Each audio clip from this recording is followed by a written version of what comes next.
جئت لكي أدري لأزيل الحيرة من أمري.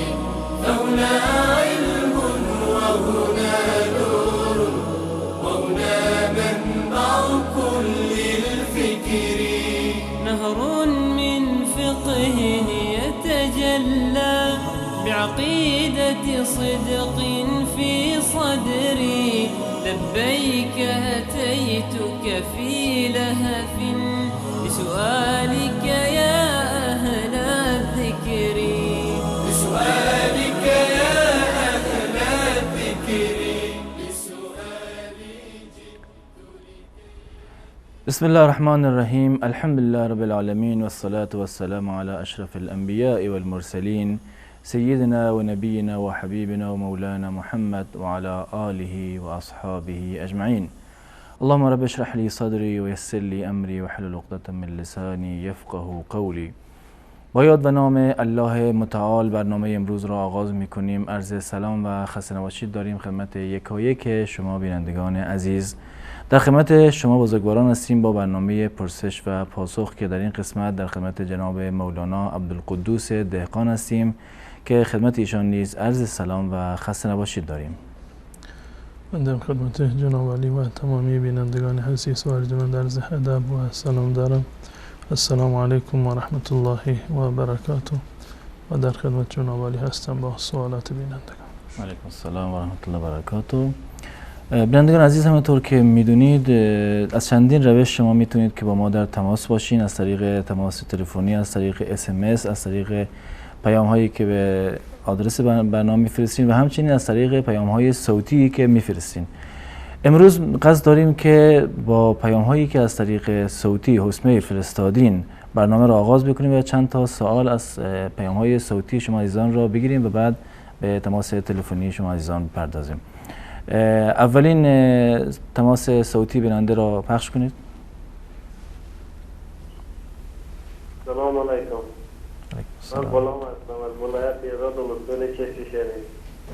میخواستم درباره نماز یه سوالی بکنم. جای نماز وایستاده یه دفعه یکی صدا میکنه فلانی من این چیزی میخوام، اگر طرفی اشاره کنیم چی میشه؟ اینه جواب شما من بدین ممنون میشم.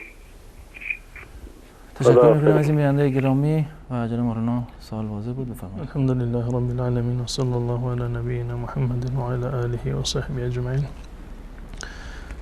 در میان فقها این امر مسلمی هست که حرکت یسیر و کم که در نماز اتفاق بیفته بنابر نیاز، این هیچ گونه اشکالی در نماز به وجود نمیاره. یعنی حرکت یسیری باشه، حرکت کمی باشه در نماز، در حد یک اشاره باشه، یک تکان خوردنی باشه، یک قدم جلوتر یا عقب‌تر رفتن باشه به خاطر یک ضرورتی، هیچ گونه اشکالی در نماز به وجود نمیاد. و در روایات اومده که رسول الله صلی الله علیه و سلم احیانا در نماز خودشون اگر موردی پیش می اومد اشاره می کردن و همچنین نقل شده که رسول الله صلی الله علیه و سلم حضرت امامه رضی الله تعالی عنها را که نوه ایشان بود در هنگام نماز بر دوش خودشون حمل می کردند. یعنی وقتی که در حالت قیام ایستاده بودند اونو در آغوش می گرفتند و وقتی که به سجده می رفتند اونو بر روی زمین می گذاشتند.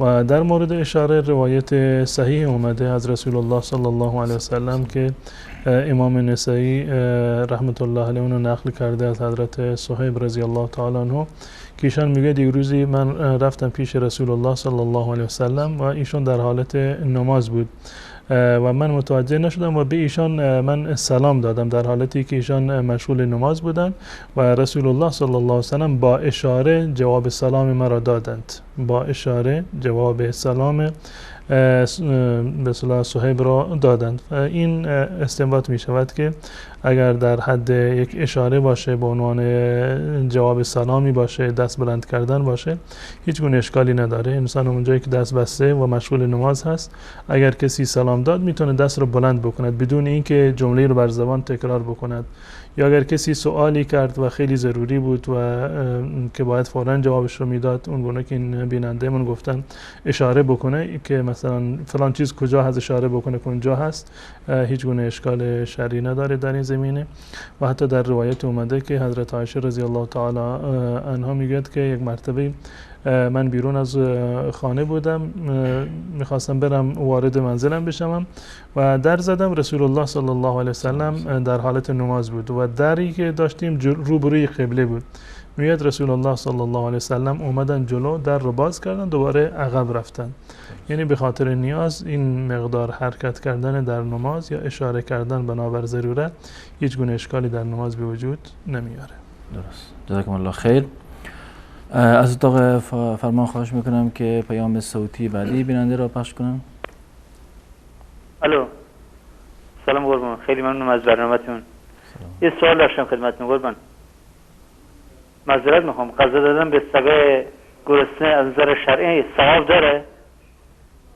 غذا دادن به سگ‌های گرسنه، اون سگی که به بچه شیر میده، غذا دادن به اونها از نظر شرعی ثواب داره؟ و حدیثی هم در این باره داریم از پیامبر اسلام یا نه؟ خیلی ممنون میشم. خدا نگهدار. خدا نگهدار شما. تشکر میکنم بیننده گرامی. سوالشون در مورد غذا در مورد دادن به سگ، غذا دادن به سگ یا حیوانات دیگری که باشن، در این زمینه روایاتی صحیح اومده از رسول الله صلی الله علیه وسلم و خصوصا در مورد غذا دادن یا آب غذا دادن به سگ. روایتی از حضرت ابو هریره رضی الله تعالی عنه است، در صحیحین هست که رسول الله صلی الله علیه وسلم نقل می‌کردند که یک مردی به راهی میرفت و دید که یک سگی از به خاطر شدت تشنگی همین خاک‌هایی رو که دور بر چاه هست اینها را می‌خورد و دهان می‌زند و احساس کرد که این سگ هم مانند من در واقع تشنه هست. اون مرد رفت داخل چاه و از چاه آب بیرون آورد و به این سگ آب داد و در این روایت اومده که رسول الله صلی الله علیه وسلم فرمودند که فشکر الله له فغفر له. الله متعال به سپاس این کارش و به خاطر قدردانی به این که سگ تشنه را آب داده، الله متعال گناهان اون رو بخشید. یکی از اصحاب سوال کرد که یا رسول الله و ان لنا لاجرا فی البهائم، آیا در حیوانات، یعنی کسی احسانی بکنه به حیوانات یا به سگی آبی بده، به حیوانی دیگر غذایی چیزی بده، آیا در این هم ما یک اجری داریم و این برای ما مزد و پاداشی رو داره؟ رسول الله صلی الله علیه وسلم فرمودند فی کل کبد رطبة اجر. هر حیوان زنده و موجود زنده ای را که شما بهش احسانی بکنید، بهش آب و غذای بدهید، این در واقع باعث اجر و ثواب میشه و چه بسا که باعث بخشیده شدن گناهان شما بشود. و روایت دیگری باز هم در صحیحین هست از حضرت ابو هریره رضی الله تعالی عنه که خیلی معروف هست، زن بدکاره و فاحشه ای که الله متعال صرفا اون رو به خاطر این که به یک سگ تشنه آب داده بود، الله متعال از تمام گناهان اون صرف نظر کرد و اون را بخشید. از بنابراین احسان کردن چه به انسان باشد، چه به انسان مسلمان یا انسان حتی کافری باشد و حتی اگر به حیوانات هم باشد، الله متعال قدر این احسان و نیکی شما را میداند و این چه بسا که سبب بخشوده شدن و آمرزیدن گناهان شما بگردد. جزاکم الله خیر. اتاق فرمان لطفاً تماس بعدی بیننده رو پخش کنید. تماس صوتی. و رحمت الله.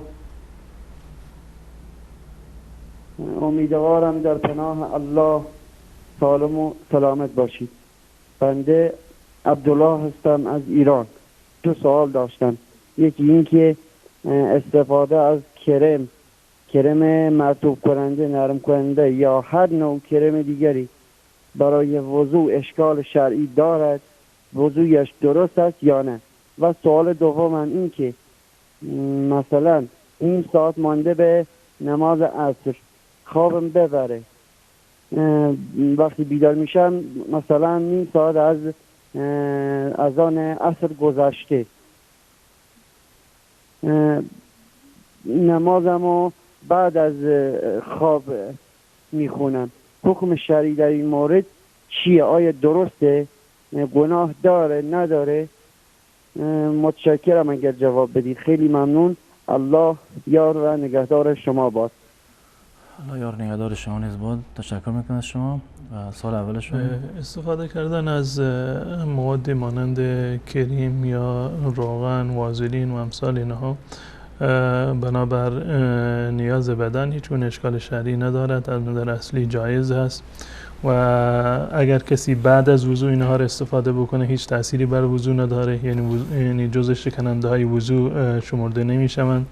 و اگر قبل از وضو اینها را استفاده بکنه، یعنی بدنش رو مثلا وازلین زد یا روغن زد یا با یک کریم دیگر مرطوب کننده استفاده کرد، باز هم هیچ گونه اشکالی در وضو ندارد. اینها مانع از رسیدن آب به پوست بدن نیستند. یعنی اگر کسی روغنی استفاده کرد، دستش بدنش چرب بود یا وازلینی بود، کریم یا هر مورد دیگری باشد، اینها مانع رسیدن آب نمیشوند و وضویی که شما بعد از آن میگیرید از نظر شرعی هیچ گونه اشکال ندارد و جایز هست، مگر در صورتی که موادی که بر دست یا صورت مالیده می شود جرم داشته باشند، یعنی نهایتا تبدیل به یک لایه‌ای بشود که مانند یک لایه از پلاستیک مثلا جدا بشود، که یک حالت جداگانه هست. اگر در صورتی باشد که به یک جرم داشته باشد و یک لایه ایجاد بکند بر روی بدن و بر روی پوست که اون با قابل برداشتن هست، مثل یک کاغذ یا یک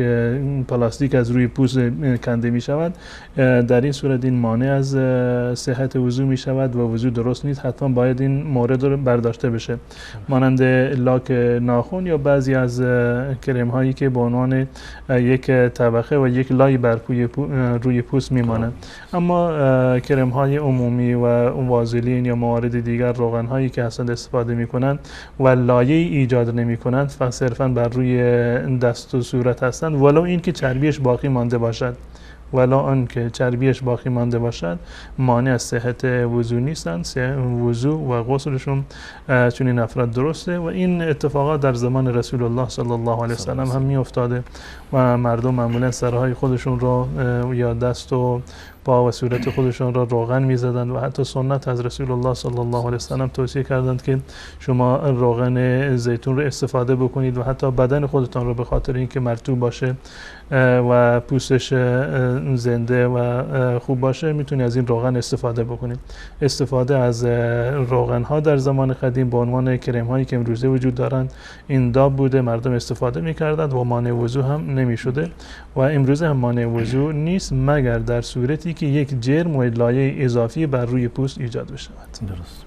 اثر دومشون در مورد خوابیدن. بله، در مورد نماز وقتی که انسان از وقت اذان مثلا خواب افتاد و بعد وقتی که بیدار شد وقت نماز گذشته بود یا وقت جماعت گذشته بود یا اذان گفته بودن، به هر صورت حکم شرعی این است که وقتی که انسان اگر احتمال میدهد که به نماز بیدار نمی شود، بهتر این است که صبر بکند و تحمل بکند، بعد از نماز بخوابد، یعنی راهی رو و راهکاری رو انتخاب بکنه که نماز رو بتونه سر وقت بخونه. اما بالفرض اگر کسی به خاطر خستگی زیاد خوابش برد و وقت نماز هم از اون گذشت و فوت شد، اشکال شرعی ندارد، یعنی چون این فردی گناهکار شمرده نمی شود و رسول الله صلی الله علیه وسلم فرمودند که من نام عن صلات او نسیها فلیصلیها اذا ذکرها، هر کسی که خواب افتاد یا نمازی رو فراموش کرد، به محض این که از خواب بیدار شد یا بیادش اومد که نماز رو نخونده، نماز رو دوباره بخواند و کفاره غیر از این ندارد.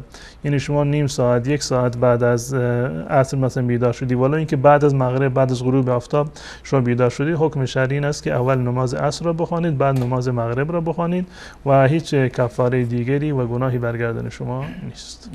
جزاکم الله خیر. اتاق فرمان پیام صوتی بعدی بیننده رو پخش کنیم.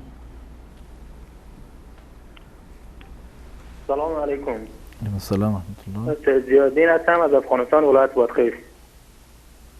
وقتی دیروز من سوال کردم که این مولوی عبدالرحمن توضیح داد که اطلاع از مردا تکبیر تحریمه دست بالا کردن تا برابر شانه، ولی در مذهب احناف در اول هدایت شریف در فقه آورده که تا برابر آذنا، یعنی در برابر گوش نرمی گوش بگیرن. این جواب میخوام. بعدم اهل تشیع در وقت حضرت محمد مصطفی صلی الله علیه وسلم آیا بودن یا نبودن؟ این دو مسئله. تشکر از شما. جزاکم الله خیر. سال اولشون در مورد رفع یدین در هنگام نماز، به صورت کلی خود رفع یدین یکی از سنت های نماز هست. رفع یدین یعنی بلند کردن دسته ها در هنگام تکبیر گفتن، چه تکبیر تحریمه باشد یا تکبیرهای بعدی باشد، رفتن به رکوع یا برخاستن از رکوع باشد. رفع یدین در تمامی این موارد سنت هست و فرض و واجب نیست. یعنی اگر کسی انجام نداد یا به اون کیفیتی که باید انجام بدهد انجام نداد، هیچ گونه اشکال شرعی به وجود نمیاد و نمازش کاملا صحیح است. و در مورد این که در هنگام تکبیر تحریمه یا تکبیرهای دیگر، یعنی تکبیرات انتقال، دسته ها تا کجا بلند بشود، روایت متعددی آمده از رسول الله صلی الله علیه وسلم. در روایت حضرت عبدالله ابن عمر رضی الله تعالی عنه که در صحیح بخاری و مسلم هست، در این روایت آمده که رسول الله صلی الله علیه وسلم دسته ها را تا برابر شانه ها بلند می‌کردند. دسته های خودشون را تا برابر شانه ها بلند می‌کردند، یعنی دقیقاً به این صورت که دسته ها مساوی باشند با شانه ها و دقیقاً همون کیفیتی که در مذهب امام ابو حنیفه رحمت الله علیه زنها دسته های خودشون رو بلند می‌کنند. و روایت این است: کان یرفع یدیه حذو منکبیه اذا افتتح الصلاة و اذا کبر للرکوع و اذا رفع رأسه من الرکوع، که رسول الله صلی الله علیه وسلم دسته خودشون رو به اندازه برابری شانه ها بلند می‌کردند زمانی که نماز رو آغاز می‌کردند، یعنی تکبیر تحریمه، و هنگامی که تکبیر می‌گفتند برای رفتن به رکوع و هنگامی که از رکوع برمیگشتند، و همچنین وقتی که سمی الله لمن حمده می‌گفتند، وقتی که از رکوع بلند می‌شدند همین کار رو انجام می‌دادند. این در حدیث حضرت عبدالله ابن عمر رضی الله تعالی عنه است. منتها در روایت دیگر هم ثابت است که رسول الله صلی الله علیه وسلم دسته ها را برابر گوشه ها هم بلند کردند، یعنی به اندازه بالاتر از این برابر شانه ها هست و برابر گوشه ها به اندازه بالاتر باشه، به اندازه بالاتر. این هم از رسول الله صلی الله علیه وسلم ثابت است و اتفاقا روایتش هم در صحیح بخاری و صحیح مسلم هر دو تا آمده. روایت صحیح است از حضرت مالک ابن حویرث رضی الله تعالی عنه است که میگوید که کان رسول الله صلی الله علیه وسلم اذا کبر رفع یدیه حتی یحاذی بهما اذنیه، که وقتی که تکبیر میگفت دستهای خودش رو بلند میکرد، حتی یحاذی بهما اذنیه، به گونه‌ای که دسته ها را تا مقابل گوشاش قرار میداد، یعنی به موازات گوشها قرار میداد. و جالب این است که حتی در این روایت حضرت مالک ابن حویرث رضی الله تعالی عنه که مستدل احناف است برای این که دسته ها در هنگام رفع یدین در این تکبیر تحریمه باید به موازات گوشه ها باشند، این در خود این روایت اومده که رسول الله صلی الله علیه وسلم هم در هنگام تکبیر تحریمه دسته ها را بلند می‌کردند تا موازات گوشه ها، و هم در هنگام تکبیر رفتن به رکوع و هم تکبیر و سمی الله لمن حمده گفتن و برخاستن از رکوع. و روایتش این گونه است که کان اذا کبر رفع یدیه حتی یحاذی بهما اذنیه و اذا رکع رفع یدیه حتی یحاذی بهما اذنیه، وقتی هم که رکوع می‌کردند دسته ها را بلند می‌کردند به موازات گوشه ها. و روایت دیگری در سنن نسائی اومده از رسول الله صلی الله علیه وسلم که روایت صحیح هم هست، در اونجا اومده که حتی یحاذی بهما فروع اذنیه، حتی یحاذی بهما فروع اذنیه، که دسته ها را بلند میکرد تا موازات نرمه گوش، به اندازه لاله گوش به این اندازه بلند میشد. فقهای احناف یک یعنی ابتکاری رو به خرج دادن در این زمینه و اینها تقریبا 3 روایت هست و 3 حدیث هست که در این زمینه روایت شده. روایت اول به برابری شانه که در صحیح بخاری و مسلم هست، روایت حضرت عبدالله ابن عمر هست، و روایت بعدی که روایت حضرت مالک ابن حویرث بود به موازات گوش ها هست که برابری گوش ها بلند می‌کردن، و روایت بعدی که در سنن نسائی هست یک مقدار پایین‌تر، یعنی بین شانه و بین گوشه ها. فقهای احناف گفتن به گونه‌ای دست‌ها رو بلند بکنند که بر هر 3 حدیث عمل بشود، بر هر 3 حدیث عمل بشود، یعنی به این کیفیت که وقتی دست‌ها رو بلند می‌کنند این بند دست به موازات شانه باشه و انگشت به اصطلاح ابهام به موازات نرمه گوش باشه که روایت سنن نسائی هست، و انگشت‌های دیگر به موازات خود گوش یا بالای گوش می‌شوند که به این طریق بر هر 3 حدیث در واقع عمل می‌شوند. اما واقعیت این است که هر 3 مورد از سنت رسول الله صلی الله علیه و سلم ثابت سنت هست و هر سه مورد هم سنت هست و خود اصل رفع یدین کردن هم سنت هست و تا چه جایی بلند کرده بشوند اینم جز سنت هست و روایت حضرت عبدالله ابن عمر رضی الله تعالی عنه که مستدل احناف هست برای نمازی که زنها میخونند، یعنی این که این روایت رو قبول دارند و برای نماز زنها از این روایت استفاده میکنند.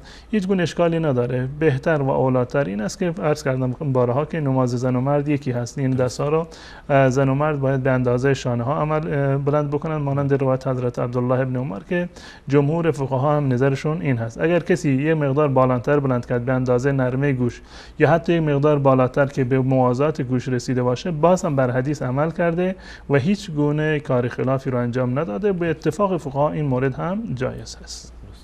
و در مورد قضیه این که شیعه آیا در زمان رسول الله بوده؟ شیعه رو ما میدونیم که گونه که خود شیعه هم اعتراف کردن، نوبختی و قومی و دیگران اعتراف کردند که عبدالله ابن سبع یهودی بوده که برای نخستین بار آنچه را که امروزه جز عقاید اساسی شیعیان شمرده می شود اینها را اختراع و ایجاد کرده و در زمان رسول الله صلی الله علیه و سلم چنین اعتقادی و همچنین در زمان رسول الله یا در زمان خلفای ثلاثه کسی چنین اعتقادی رو نداشته. عبدالله ابن سبع یهودی بود که بحث وصایت حضرت علی رضی الله تعالی عنه را که ایشان امام معصوم هستند و منتخب از جانب الله متعال هستند و باید بعد از رسول الله ایشون باشند و بقیه صفاتی رو که نسبت دادن به حضرت علی رضی الله تعالی عنه اولین بار این صفات رو بنابر روایات خود شیعه و کتب فرق و مقالات خود شیعه اولین کسی که این کار رو انجام داد عبدالله ابن سبع یهودی بوده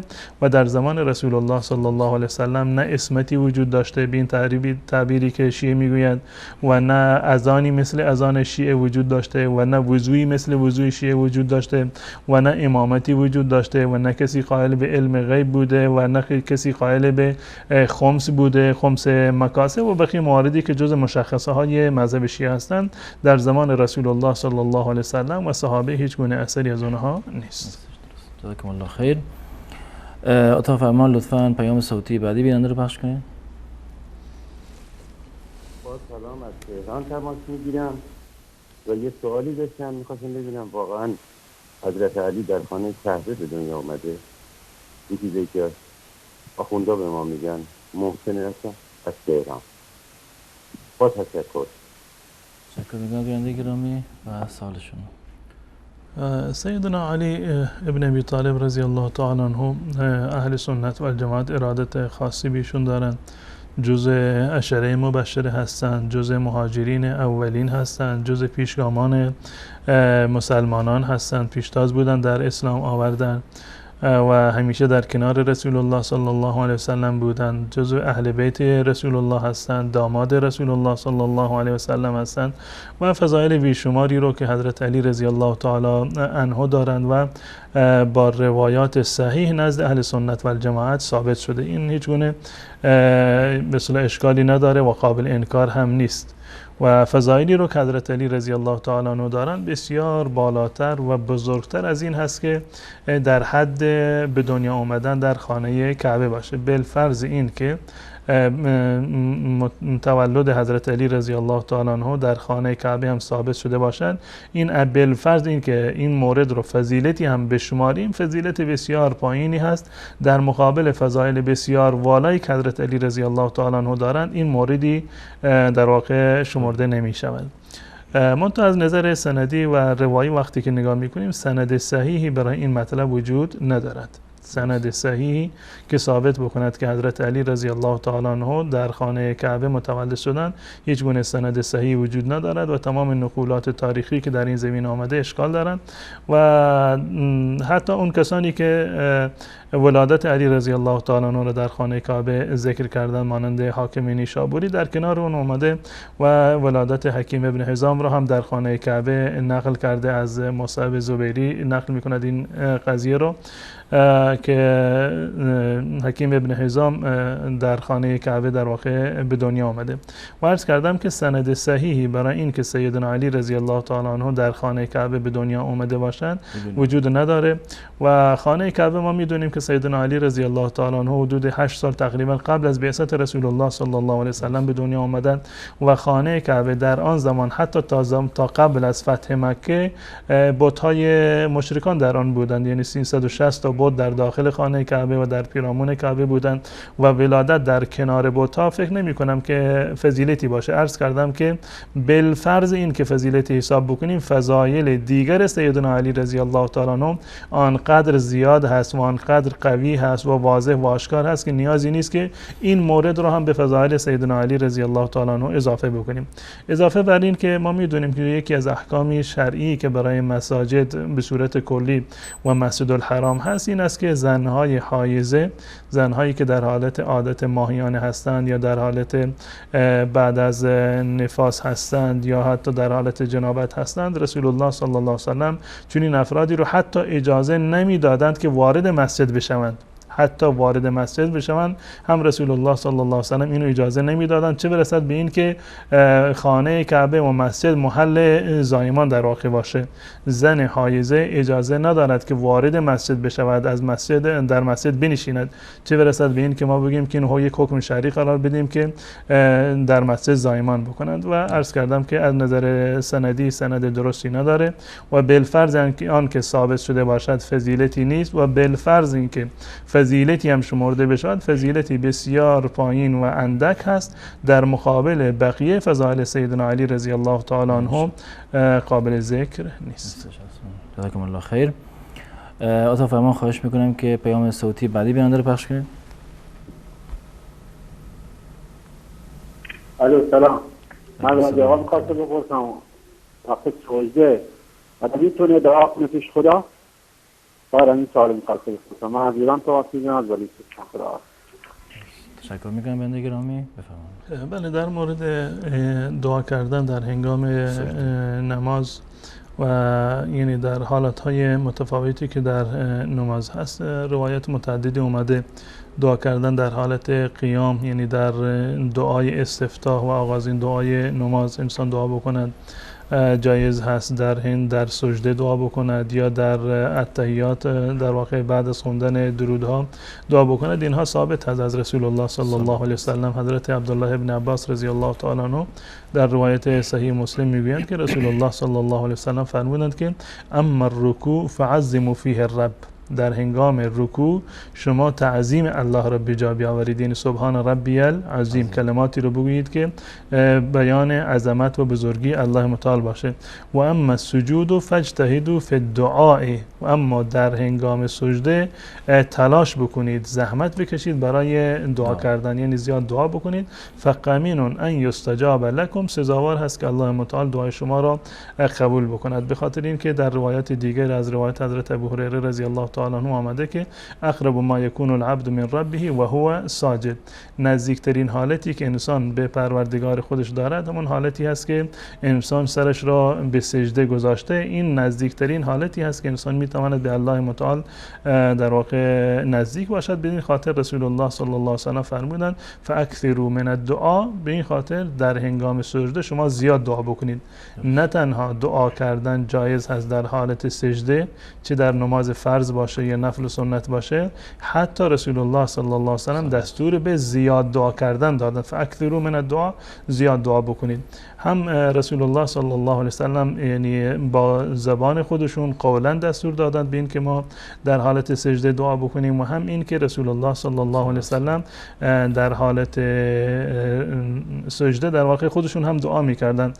روایت حضرت عایشه رضی الله تعالی عنها است که رسول الله صلی الله علیه و سلم بسیار زیاد این دعا رو در رکوع و سجده خودشون میخوندند که سبحانك اللهم ربنا و بحمدک اللهم اغفر لی، سبحانك اللهم ربنا و بحمدک اللهم اغفر لی، که این دعا رو هم در رکوع میخوندند و هم در سجده میخوندند. و دعای دیگری که در حالت سجده اومده این است که اللهم اغفر لی ذنبی کله دقه و جله و اوله و آخره و علانیته و سره، و دعاهای دیگری که در این زمینه اومده. اینها جز دعاهایی است که ثابت هست از رسول الله صلی الله علیه و سلم. هر دعای دیگری را که شما بلد باشید میتوانید که این دعا را در سجده بخوانید. بعد از اینکه تسبیح رو بخون، سبحان ربی الاعلی را گفتید، بعد از این هر دعایی رو که بلد هستید به زبان عربی و دعاهای مأثوره باشه، دعاهای از قرآن باشه، از حدیث رسول الله صلی الله علیه وسلم باشد، مانند دعاهایی که عرض کردم، یا حتی اگر کسی به زبان عربی بلد نیست، جایز هست که حتی به زبان محلی خودش هم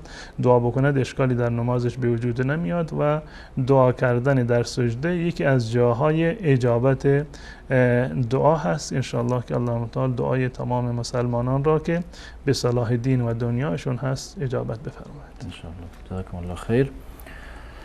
اتاق فرمان لطفاً پیام صوتی بعدی بیننده رو پخش کنید. خسته نباشید، من ابراهیم هستم از کرج. تشکر میکنم از برنامه قشنگتون. فقط میخواستم یه سوال شرعی داشتم، بدونم که کسی که بدنش پاکه یا ناپاک باشه میتونه مثلا مرغ یا حیوانی بخواد ذبح بکنه، میتونه این کارو بکنه یا باید من غسل باشه؟ تشکر میکنم بیننده گرامی. بله، ذبح کردن حیوان قبلا من عرض کردم که شرایطش این است که انسان باید مسلمان باشه.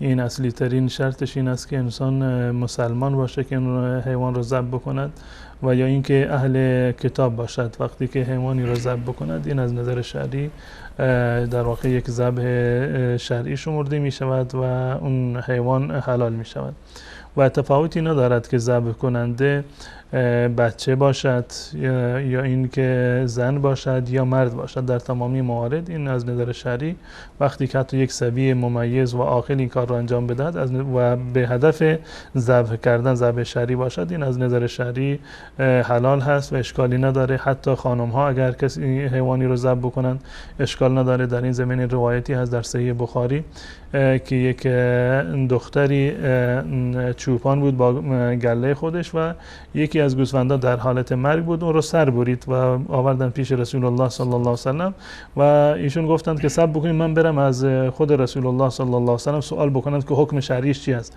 آیا حلال هست یا حلال نیست. وقتی رفتن سوال کردن گفتند که حلال هست، اون رو بخورید. یعنی ذبح زن مانند ذبح مرد هست و همچنین ذبح نوجوان یا کودکی که ممیز هست و دارای عقل هست هیچ گونه اشکال شرعی نداره و خوردن چنین حیوانی جایز هست.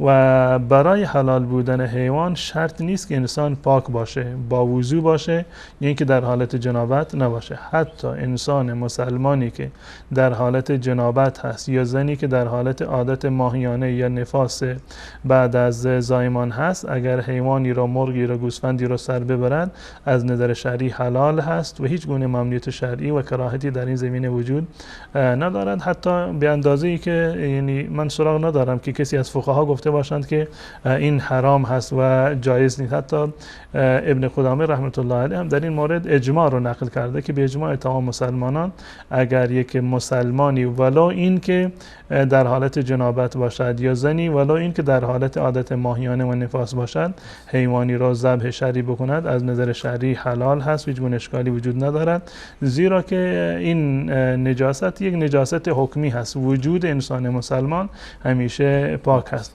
و گذشته از این مثلا اهل کتاب رو که از نظر حکم شرعی نجسند و کافرند، نجس هستند و کافرند. این البته این نجاستشون یک نجاست حکمی هست، یک نجاست حکمی، نه اینکه بدنشون نجس هست.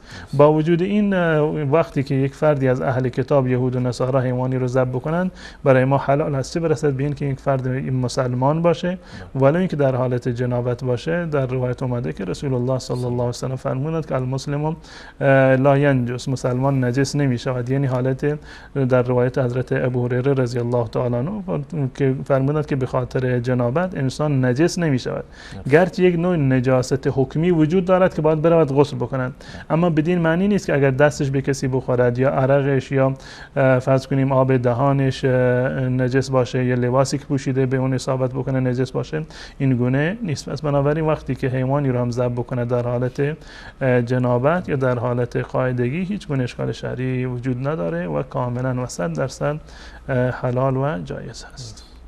جزاکم الله خیر. تماس پیام صوتی بعدی بیننده رو پخش کنیم. سلام، خسته نباشید. من سمیه هستم از ایران، از سنندج تماس میگیرم. میخواستم ببینم آیا ما رفتیم امام رضا زیارت کردیم پول انداختیم گناه کرده ایم یا زیارتمون قبول است؟ ممنون از برنامه خوبتون. تشکر میکنم بنده گرامی. بفرمایید. از نظر شرعی زیارت قبرستان سنت هست، یعنی مسنون هست که مسلمانان برای زیارت قبر بروند. گرچه در مورد زنها روایت دیگری اومده که رسول الله صلی الله علیه وسلم نفرین کردن، اما به نظر من قول راجح این است که حتی زنها در صورتی که موازین شرعی رو رعایت بکنند و راه امن باشه، خوف فتنه نباشد، جایز هست که برای تذکر و یادآوری قیامت خودشون و برای این که قلبشون نرمتر بشود، جایز هست که بروند برای زیارت قبرستان. و در این زمینه رسول الله صلی الله علیه وسلم فرمودند کنت نهیتکم عن زیارت القبور الا فزوروها فانها تذکرکم الاخره. من قبلا شما رو منع کرده بودم از زیارت قبرها، زیرا که در ابتدای اسلام مردم بر همان مبنای جاهلیت دچار یک سری اعمال خلاف شرعی میشدن سر قبرستان. رسول الله صلی الله علیه وسلم منع فرمودند و بعد از این که یاد گرفتند روش شرعی رو، رسول الله صلی الله علیه وسلم فرمودند که شما برای زیارت قبرستان بروید و فلسفه و حکمتش رو همین ذکر کردن، زیرا که شما به یاد آخرتون میافتید. و حتی رسول الله صلی الله علیه وسلم همیشه، حضرت عایشه رضی الله تعالی عنها میفرماد وقتی که شبی که نوبت من بود، ایشون در آخر شب همیشه میرفتند قبرستان بقیع رو زیارت میکردن و برای مردگانی که در اونجا دفن هستند، در اون زمان دفن شده بودن، دعای خیر میکردن. و ما هم وقتی که برای زیارت قبرستان میرویم دو تا هدف داریم. یکی این که خود ما متاثر بشویم، به یاد آخرت خودمون بیفتیم و یقین بکنیم که یک روزی ما هم به جای این مردگان میخوابیم، مسیر ما هم این هست. و نکته بعدی این است که یک نوع ایصال ثوابی باشه، دعای خیری باشه برای مردگان. حتی خود همین دعایی که ما هنگام ورود به قبرستان میکنیم، السلام علیکم اهل دار المؤمنین، این خودش یک نوع دعای خیر هست برای مؤمنان. کسی در اونجا دعای بیشتری بکنه، دعای رحمت و مغفرت بکنه برای مردگان، این یک نوع فضیلت بیشتری رو خواهد داشت و یک عمل ثوابی هست که قطعا مردگان از آن بهره مند میشوند. عرض کردم که هدف از زیارت قبور اولا تذکر و یادآوری هست که ما به یاد قیامتمون باشیم، و مطلب بعدی این است که ما برای مردگان دعای خیری رو انجام بدیم، دعای خیر بکنیم، دعای مغفرت بکنیم. اما این که انسان برای طلب شفا برود که به من یک فضیلتی برسد، به من یک خیری از صاحب این قبر برسد، یا مثلا جایی که محل انجام دادن شرکیات هست مانند قبر رضا یا قبرهای امام و امامزاده های دیگری که درست کردن، مردم توسل های ناشرعی میکنند، از اونجا طلب شفا میکنند از مردگان و اعمال خلاف شرعی رو در اونجا انجام میدن، نظر و نیازی رو در اونجا میکنن، اینا از نظر شرعی جایز نیست و شرک هست. یعنی اینکه شما امید ثواب داشته باشید یا امید رحمتی داشته باشید، امید رزقی داشته باشید از یک مرده، یا بترسید که این مرده به شما آزاری نرساند، آسیبی نرساند، اینا جز موارد شرکی هست و برای یک مسلمان جایز نیست که به این منظور برای زیارت قبری برود. و همچنین نکته بعدی این که حتی سفر برای زیارت قبور هم از نظر شرعی درست نیست. اگر کسی در شهر خودش هست میتواند برای زیارت قبور برود، اما این که از شهر دیگر و منطقه دیگر صرفاً به خاطر اینکه به زیارت فلان قبر برود، این از نظر شرعی و دیدگاه اهل سنت و الجماعت صحیح نیست و خلاف سنت رسول الله صلی الله علیه و سلم است. بدون شک جزاکم الله خیر. پیام صوتی بعدی بیننده رو پخش کنید. الو سلام، از ایران هستم. میخواستم بپرسم کسی که بیش از 20 مثقال طلا داشته باشه و زکاتشون نداشته باشه بده، شوهرش هم به اون نده، آیا زکات بر اون واجبه؟ ممنونم. خداحافظ. خدا نگهدار شما. بفرمایید. در مورد طلایی که به 20 مثقال رسیده باشه یا معادل 85 گرم طلای 24 عیار باشه، بر کسی که مالک این طلا هست باید زکاتش رو پرداخت بکنه. الان تفاوتی نداره که زن باشد یا مرد باشد، انسان بالغی باشد یا که بچه نابالغ باشه. هر کسی که مالک 20 مثقال طلا هست یا معادل این پول رو دارد یا 85 گرم طلای 24 عیار دارد، از نظر شرعی باید زکاتش رو پرداخت بکند و زکاتش بر شوهر لازم نیست، بر خود زن لازم هست. اون کسی که این طلا در ملکیت اون هست، مال اون هست، خودشون باید زکات اون طلاش رو بدهد. بالفرض اگر که پول نداشته باشد، از نظر شرعی باید حتی این طلا رو بفروشد یا یک قسمت از این طلا رو بفروشد و زکاتش رو باید پرداخت بکند. و اون کسی که 20 مثقال هست، خب اگر 19 مثقال مثلا باشه، هیچ گونه اشکالی هم براش به وجود نمیاد و زکاتی هم به اون تعلق نمیگیرند. اما در صورتی که 20 مثقال بود و نداشت، حتما باید یک قسمت از اون طلا رو بفروشد و 2.5% رو به عنوان زکات بعد از اینکه 1 سال بر آن گذشته باشد باید پرداخت بکند. درست. جزاکم الله خیر. از اتاق فرمان خواهش میکنم که پیام صوتی بعدی بیان رو پخش کنم.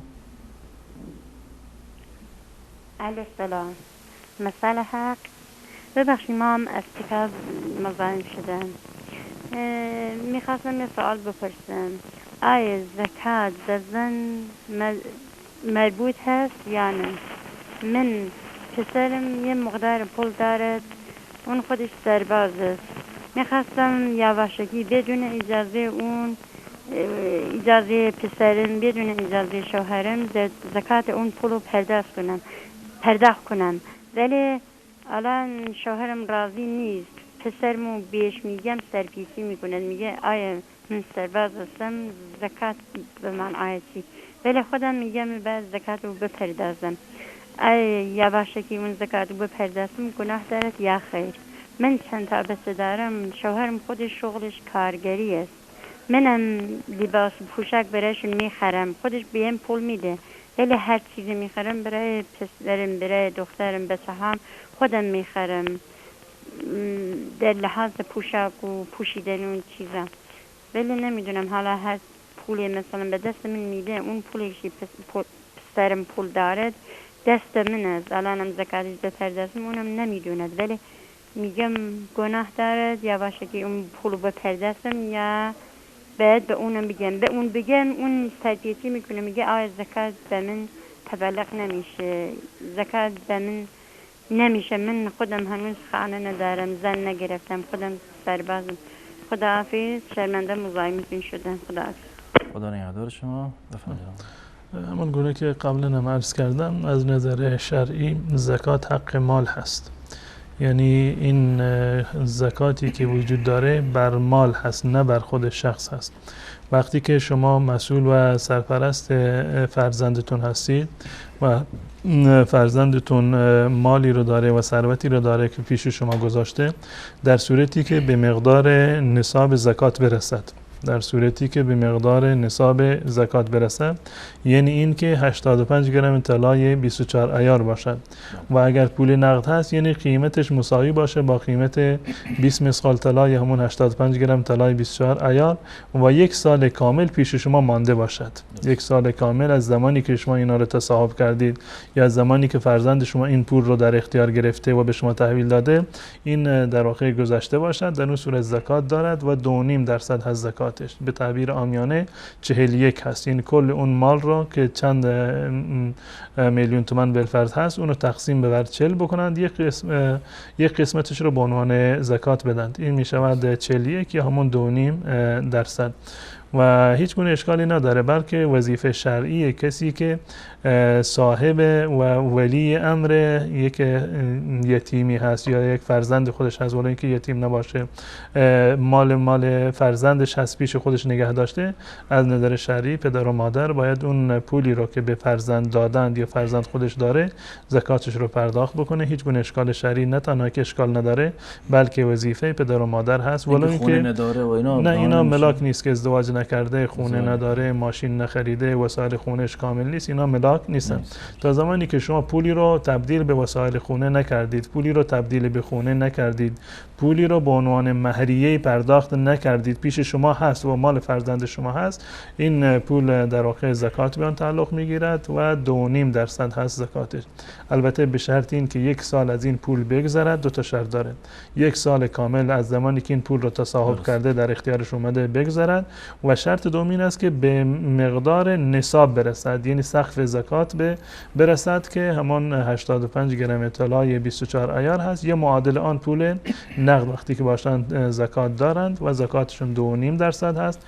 خود فرزندان اگر پرداخت کردند چه بهتر، اگر پرداخت نکردند پدر و مادر باید به جای اونها پرداخت بکنند از خود مال اونها. جزاکم الله خیر. در اینجا اتاق فرمانم خواهش میکنم که شماره تماس بینندگان عزیز را زیرنویس بکنند و بینندگانی هم که قصد دارن تماس بگیرن از الان سوالاشون را به صورت مختصر داشته باشن و از طریق گوشی با ما صحبتشون رو ادامه بدن که منتظر نباشن صدا از طریق گیرنده بشنون. پیام صوتی بعدی بیننده را پخش کنید. استاد محترم سلام. من یکی از افغان‌ها هستم، در آلند زندگی میکنم. میخواستم پرسان کنم که حقیقت چی معنا داره و بعد از اینکه طفل تولد میشن من شنیدم که میگن برای بچه 2 گوسفند کشته میشه خیرات میشه و برای دختر 1 گوسفند دیگه. بنابراین من میخوایم نظر شما را که در این ارتباط برای من معلومات بدین و نمیفهمم که حقیقت یعنی چی معنا داره. خدا حافظ. خدا نگهدار شما. بفرمایید. بله، عقیقه از نظر شرعی به حیوانی گفته می شود که به مناسبت ولادت یک فرزندی و نوزادی در واقع به ذبح می شود و قربانی می شود. گوسفندی یا گاو و شتری که به مناسبت ولادت یک فرزندی در یک خونه چه دختر باشه یا پسر ذبح میکنند و خیرات میکنند به همسایه میدن، این از نظر شرعی حکمش هست، نامش هست عقیقه یا به تعبیر دیگر همان شکرانه این که الله متعال به شما فرزندی رو عنایت کرده و حکم شرعیش سنت مؤکده هست. حکم شرعیش سنت مؤکده هست یا قول راجح این است. گرچه برخی از فقها معتقد بر این هستند که واجب شرعی هست عقیقه کردن، منتها سنت بودن و مؤکد بودنش این ثابت از رسول الله صلی الله علیه و سلم اینو تاکید کردند.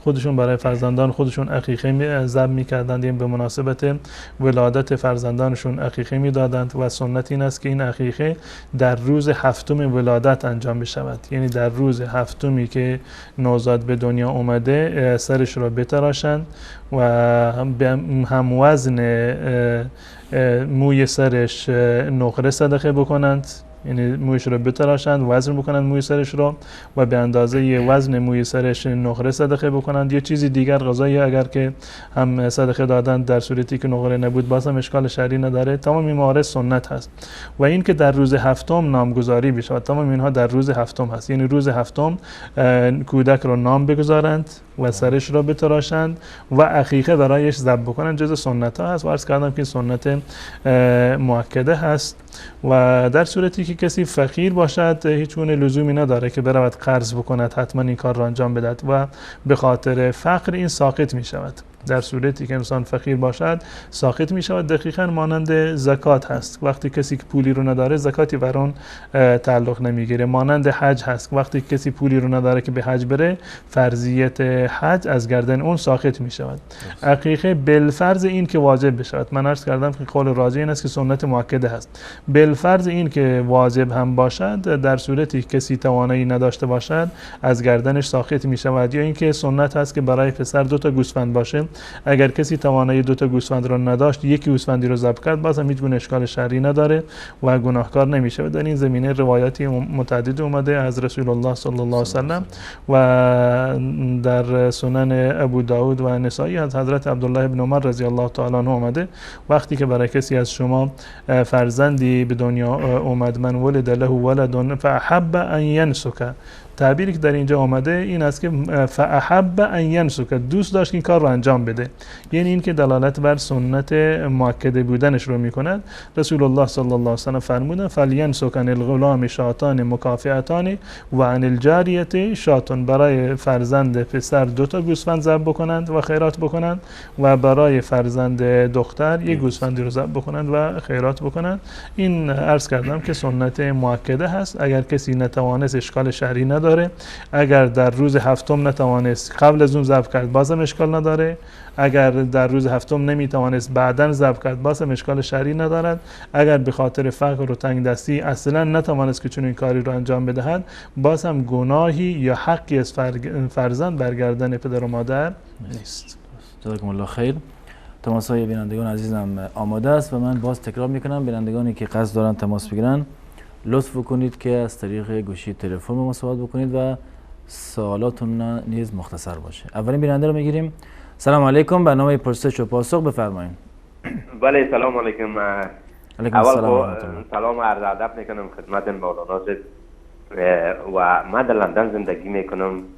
در اینجا خوب حلال آمد حرام آمد الحمدلله درایش نرفتیم و میخوایم از این معلومات بگیرم که بعض دوستا هست در اینجا از این ابتدایی که در اینجا آمده در دکان حرام کار میکنن، مثلا گوشتای خوب در بعد غذا میندازن یا میرن دکانای شراب فروشی جور میکنن. یعنی تمام زندگی خدا نه بالاخره عروسی میکنن، خانه جور میکنن، یعنی تا که زنده‌تن از نیمی استفاده میکنن از این پولش، از این مفادش. درست. این چه حکم دارد اسلام؟ صحیح درست است شاید یک آدم توبه کنن. خب برو توبه کرد، این مال خود نمیشه که در دریا پرته. درست. بالاخره اون مال نگاه میکنه، این مال آینده این چه حکم دارد دیدگاه اسلام؟ مثال بچهش میخوره، زنش میخوره، خودش تا آخر میخوره، بالاخره اگه مردم در آینده هم این سال واضح. سال دیگه هم دارین؟ نه فقط این میره میخواستم بالاخره این چه حکم دارد دیدگاه اسلام؟ درست، سال واضح است. تشکر میکنم از شما. تشکر لطف کنید. نام من حبیب از گردم. آقا حبیب عزیز تشکر میکنم از شما. لطف میکنین، زنده باشین. ریش مبارک استاد عبدالقدوس دیپانم میبوسم، از دور بسیار دوستش دارم. تشکر. خداحافظ. خدا نگهدار شما. سلام علیکم، برنامه پرسش و پاسخ بفرمایید.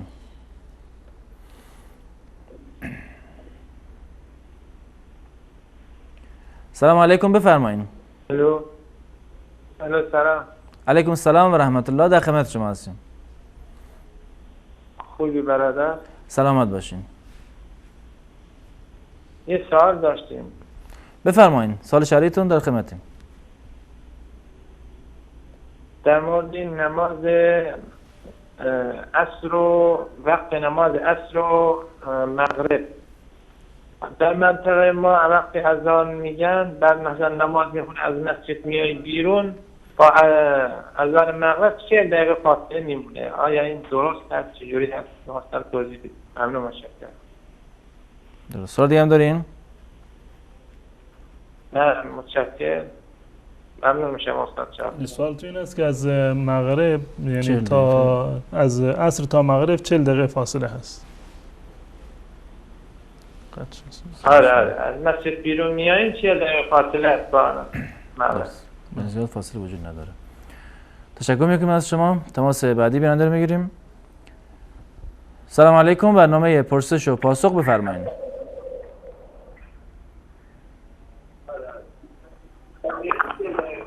بفرمایید بیننده گرامی، شما وصل هستین.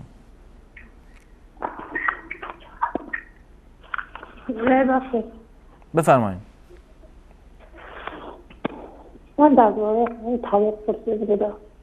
درباره طلاق. بله. شوهر من گفت که برای با من دروغی یا اون کاری کارنایی کنید با من چه طلاقه. اما یکی شام رو دروغ گفتیه. ولی فهمیدین؟ یکی بلندتر صحبت کنید، صداتون پایینه.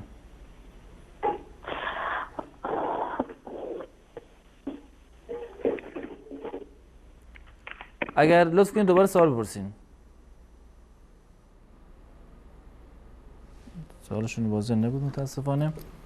تماس بعدی بیننده میگیریم. سلام علیکم بفرمایید. سلام علیکم و رحمت الله و برکاته. علیکم السلام و رحمت الله و برکاته. در خدمت شما هستم. میخواستم اگر امکانش هست با جناب مولانا خصوصی صحبت کنم. چطوری میتونم با ایشون خصوصی صحبت کنم؟ انشالله بعد از برنامه که تموم شد میتونین صحبت کنید. چون من دفعه قبلم همین کار کردم اصلا موفق نشدم بگیرم ایشونا. بعد از برنامه کار کردم. 5 دقیقه تقریبا بعد برنامه اگر تماس بگیرین انشالله مولا در خدمتتون خواهد بود. یا 10 دقیقه بعد انشالله. دست شما در نکنه. سلامت باشین. تشکر میکنم. سلام علیکم. برنامه پرسش و پاسخ بفرمایید. سلام علیکم و رحمت الله. علیکم السلام و رحمت الله و برکاته. در خدمت شما هستیم. اول انتقاد به نماز جمعه و افغانستان زنگ بزنم. نماز جمعه میگم اینجا وجود جری نمیشه. اگر نماز جمعه میخونیم فرض را ایکیتی باید بخونیم، فرض پیشینه. چی رقمه؟ یعنی وجود جری نباشه نماز جمعه درست نیه بخونیم. چی رقم؟ درست. سوال دیگه هم دارین؟ تشکر. زنده باشین. تشکر. سلامت باشین. خدا نگهدار شما. سلام علیکم. برنامه پرسش و پاسخ بفرمایید. الو. بفرمایید برادر گرامی. شما کی رساله؟ رساله حق و سوال شهریتون لطفاً. میخواستم بگیم 40 میلیون ما تو بدیه خانه داریم، میخوایم زکاتش بدیم. یعنی خانه رو اجاره دادین؟ رهن است، خانه رهن گرفتیم. درست.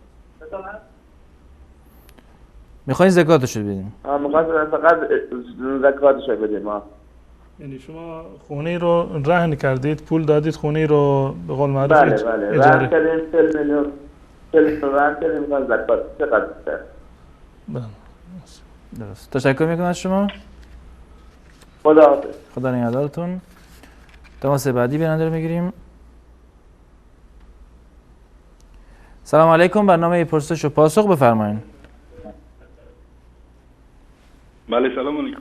علیکم السلام و رحمت الله. در خدمت شما هستیم. همچنان سلام خدمت استاد محترم مولانا صاحب عبدالقدوس دهقان تقدیم میکنم. خدا کنه که شما جور و صحت باشین. سلامت باشین.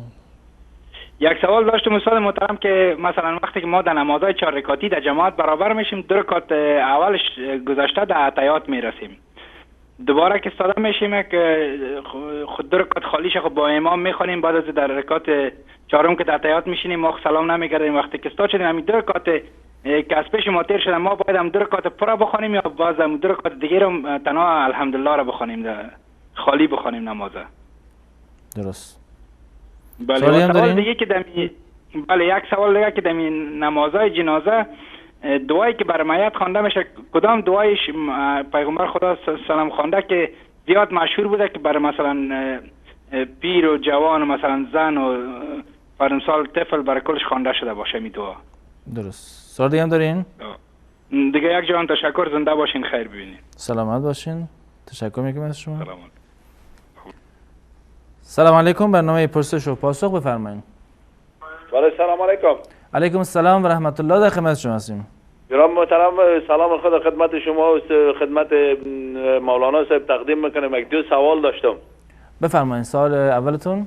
سوال اول دمی باره دم و دعای است که به حساب آیت قرآن کریم از بعضی کسا میگه آیت قرآن کریم در یک ظرف نوشته کنن با روی شاب بندازن یا برای کسی که دم میشه به او بنوشه. از نگاه شریعتی جواز داره؟ یک. دوم دیگه برادر عزیزم برای مریضی که مثل مرض سرطان یا باشه از مولانا صاحب یک سوال داشتیم به حساب دم و دعای آیت قرآن، کدام آیت قرآن یا دم بهتر است به خاطر مرض سرطان که باید سر مریض دم شه و جفت شود؟ درست. تشکر میکنم از شما. تشکر. خدا نگهدار شما. تماس بعدی بیننده میگیریم. سلام علیکم. برنامه پرسش و پاسخ بفرمایید.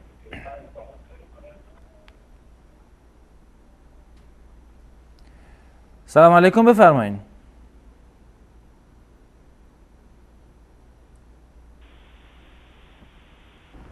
من از بینندگان خواهش میکنم که وقتی تماس میگرفتن از طریق گوشی تلفن صحبتشون ادامه بدن، چون صدا از طریق تلویزیون دیرتر میاد. بیننده گرامی شما صداتون وصله، بفرمایید.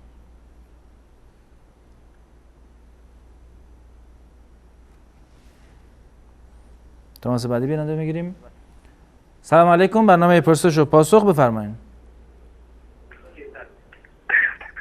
الو، در خدمت شما هستیم. سلام علیکم. شبکه وصال هست؟ شبکه وصال حق و سوال شریعتون لطفاً. سوالم درباره همین چیز میخواستم بپرسم، واسه زکات اینا بس کنستم. درباره زکات؟ بله بله. بفرمایید. سوالتون؟ الو. از طریق گوشی تلفن صحبتتون ادامه بدین برادر گرامی، چون صدا در تلویزیون دیرتر میاد، بعداً صدا بشنوید.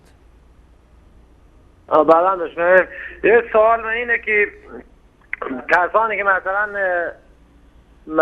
3 بار میخوره ثلاثه و کل ما میخوره، مثلا زن میگه مثلا زن به زن خود میگه که تو طلاقی، باید طلاق باشی، این مثلا تکلیف این چی میشه؟ بعد طلاق میشه یا نمیشه مثلا؟ خب چه کسی، این مرد میگوید یا کسی دیگه؟ نه مثلا مرد الان با زن دوام کنه، فرض کو مرد به زن میگه که 3 بار میگه ثلاثه و کل ما، من اگر زن نکنم بالای تو همباغ نرم، مثلا زن نگیرم مثلا بالای تو مثلا طلاقی بوله، اگه بگیرم نزن بعد بگیرم حتما اینه مثلا 3 بار ثلاثه و کل ما میخوره، این مثلا چجوریه؟ طلاق میشه یا نمیشه؟ درست. سوال دیگه هم داری؟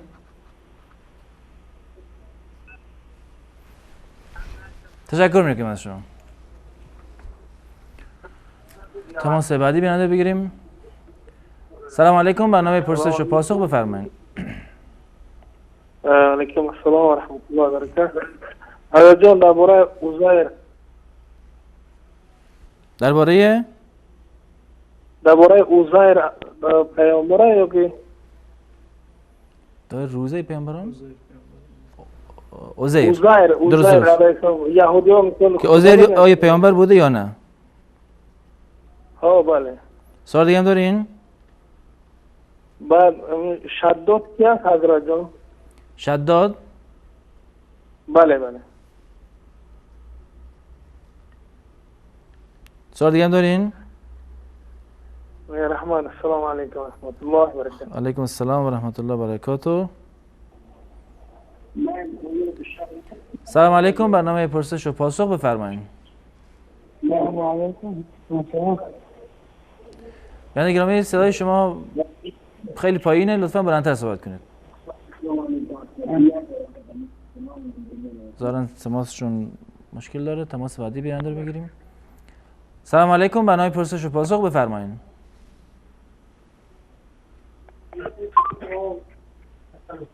الو سلام علیکم، شبکه وصال حق. علیکم السلام و رحمت الله، شبکه وصال حق و سوال شهریتان لطفاً. تشکر از شبکه شما یک جان، تشکر. یک پسرم از زبانش در قرآن شریف چیز میشه میخونه، کمی چی میشه دیگه.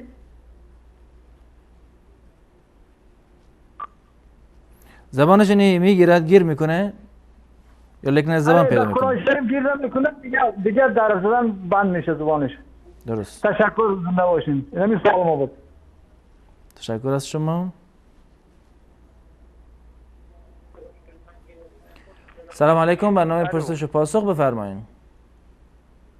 سلام علیکم، آخرتون باشین، خوبی؟ سلامت باشین، در خدمت شما هستیم. درباره زکات یه سوال داریم.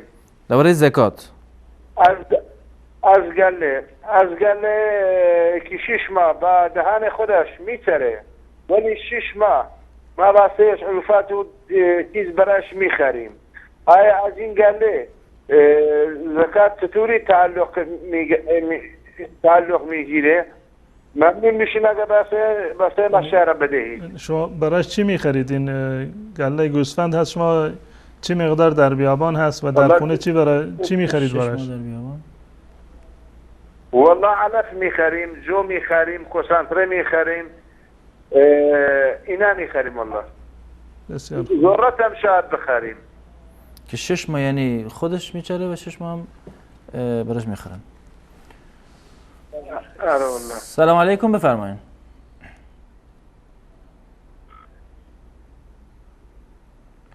سلام علیکم، برنامه پرسش و پاسخ بفرمایید.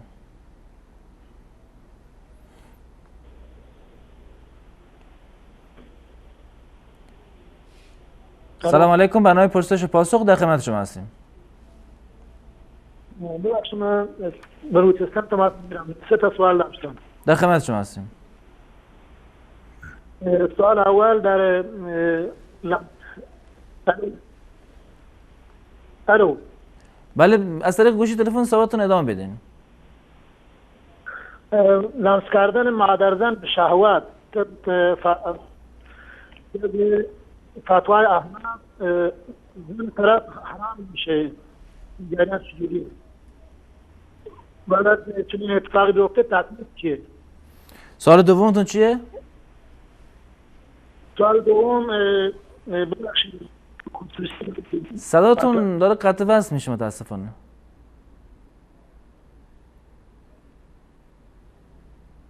زارشون تماسشون قطع شد. تماس بعدی رو میگیریم. سلام علیکم، برنامه پرسش و پاسخ بفرمایید.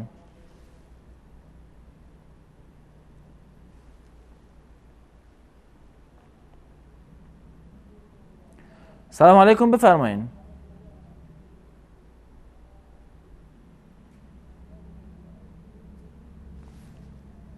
ظاهرا تماس مشکل پیدا کرده. السلام علیکم و رحمت الله و برکاته. علیکم السلام و رحمت الله، در خدمت شما هستیم. استاد 2 تا سوال داشتیم. در خدمت شما هستیم. سوال اولتون امامی که ولازینه باشد از قفاش نماز خواندن درست است یا نه؟ ولد الزنا. سوال بعدی در پیش نمازخوان گذاشتن گناه هست یا نه؟ پیش نمازخوان؟ بله، شخصی که نماز میخونن یا مثلا با پیشش میگذارن، آیا گناه هست یا نه؟ من نفهمیدم. چی بود؟ عبور از جلوی نماز. عبور. سوال دیگه هم دارین؟ السلام علیکم و رحمت الله و برکاته. علیکم السلام و رحمت الله و برکاته. آخرین تماس بیننده رو میگیریم. سلام علیکم، برنامه پرسش و پاسخ بفرمایید. سلام علیکم، خسته نباشید. سلامت باشین، در خدمت شما هستیم. می‌خواستم در مورد نماز وتر سوال کنم که نماز وتر واجب است یا سنت مؤکده؟ نماز وتر. سوال دیگه هم دارین؟ بله. در عناف می‌خواستم. بله. دست در نکنم، ممنون. تشکر میکنم از شما. اتاق فرمان اگر تماسی هست فصل کنید، اگر نیست هم میان برنامه بریم. سلام علیکم، برنامه پرسش پاسخ بفرمایید. سلام علیکم. علیکم السلام و رحمت الله. من سوال داشتم. بفرمایید سوالتون. سوال داشتم وقتی که اصلاح کنه صورتش یا موش رنگ کنه. صداتون خیلی پایینه، مشکل داره. بله؟ من متوجه سوالتون نشدم، دوباره پرسین. میگم که زن که برای نیا کنید، شما نزدیک تلویزیون هستین، صدای تلویزیون با تماستون داره قاطی میشه، یعنی صدا واضح نیست متاسفانه. اگر لطف کنید یک کمی صدای تلویزیون رو پایین بیارید. نه، صدای تلویزیون کامل بسته است. خب دوباره سوال پرسین. گفتم که زن برای شوهر اصلاح کنه، ابرو برداره یا مو رنگ کنه، گناه داره یا نه؟ سوال دیگه هم دارین؟ سوال دیگه نه، همین برای مو که رنگ میزنن یا ابرو بر میدارن یه صورت اصلاح میکنه برای شوهر گناه داره یا نه؟ شوهر مثلا بخواد این کارا یا مو رنگ کنه یا ابروشو برداره یا صورتش اصلاح کنه گناه داره یا نه؟ درست، تشکر میکنم شما. خداحافظ. خدا نگهدار شما. سلام علیکم، بفرمایید. سلام علیکم و رحمت الله و برکاته. علیکم السلام و رحمت الله و برکاته، در خدمت شما هستیم. سوالی داشتیم در مورد نماز پیشین یا ظهر. بله. نماز ظهر در وقتی که مولا امام مسجد آمد که مقتدی ها همه 4 رکعت سنتی قبل از فرض پیشین رو خوانده تموم کردن و مقتدی ها با مولا امام میگویند که تو 4 رکعت سنت قبلی رو نخوان و مرحمت کرده پیش نماز ما رو خوانده بگیره، بعد 4 رکعت سنت قبلی رو بعد میخونی.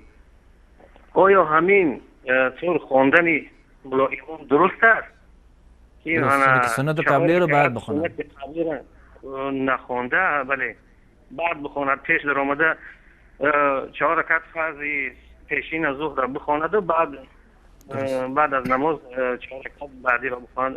همین طور درست است؟ درست. سوال واضح است. سوال دیگه هم دارین؟ بعد از فرض همین 4 رکعت اول بخونیم یا که 2 رکعت سنتی پیشین بعد بخونیم؟ کدام از اول بخونیم افضل تر است؟ درست. تشکر میکنم از شما. سلام و رحمت الله و برکاته. اگر تماس دیگه هست بگیریم که آخرین تماس باشه و بعد بیان برنامه بریم. سلام علیکم، بفرمایید. سلام علیکم و رحمت الله و برکاته. علیکم السلام و رحمت الله و برکاته. در خدمت شما هستم. خوارج گفته چی میگن استاد؟ خوارج؟ آها. سوال دیگه هم دارین؟ نه میشه در حق ما دعا کو استاد. انشالله سلامت باشین. تشکر میکنم. سلام علیکم و رحمت الله. علیکم السلام و رحمت الله و برکاته. بینندگان عزیز، در اینجا با هم یک میان برنامه میبینیم، دوباره باز خواهیم گشت، در خدمت شما خواهیم بود.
وتعلم إنما الدنيا منام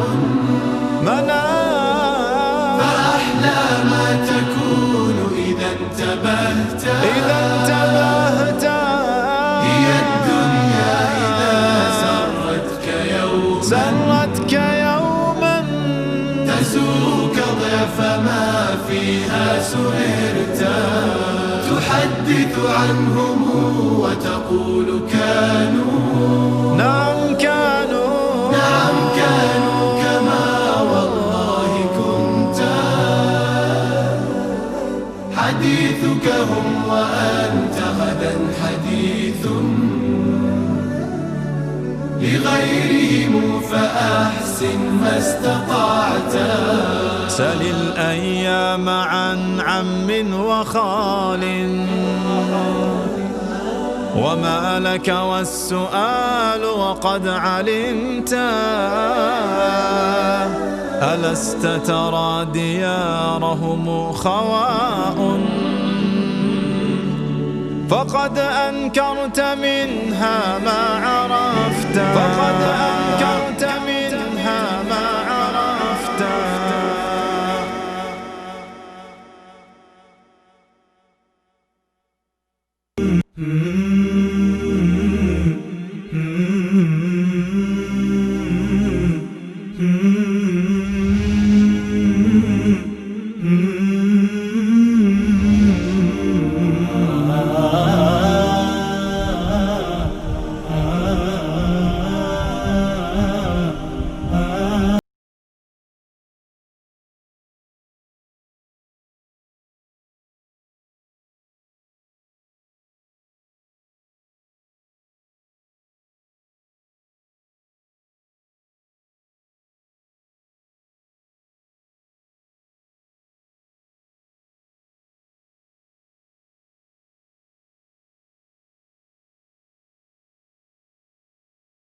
که ما او را زنده گردانیدیم و برایش نوری قرار دادیم که در پرتو آن در میان مردم راه می رود، مانند کسی است که در تاریکی به سر می برد و نمی تواند از آن بیرون بیاید. این گونه کارهای کافران برایشان آراسته شده است. وصال حق مرهمی بر دلهای بیمار.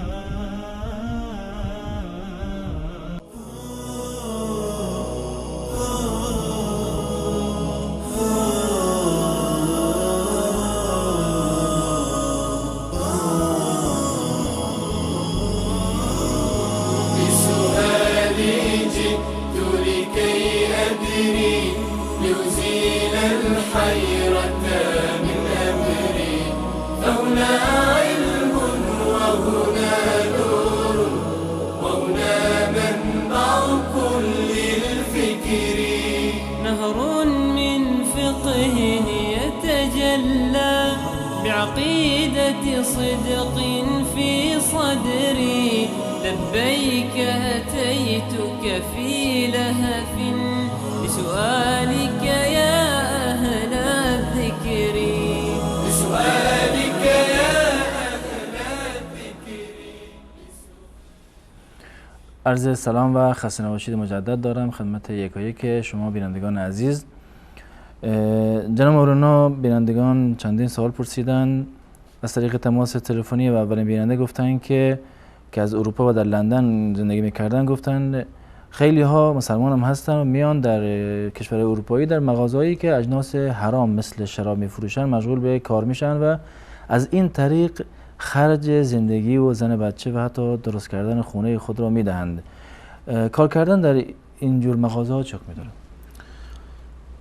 اصل بر این است که انسان مسلمان همیشه باید از شبهات و مواردی که امکان دارد که گناه باشند پرهیز بکند.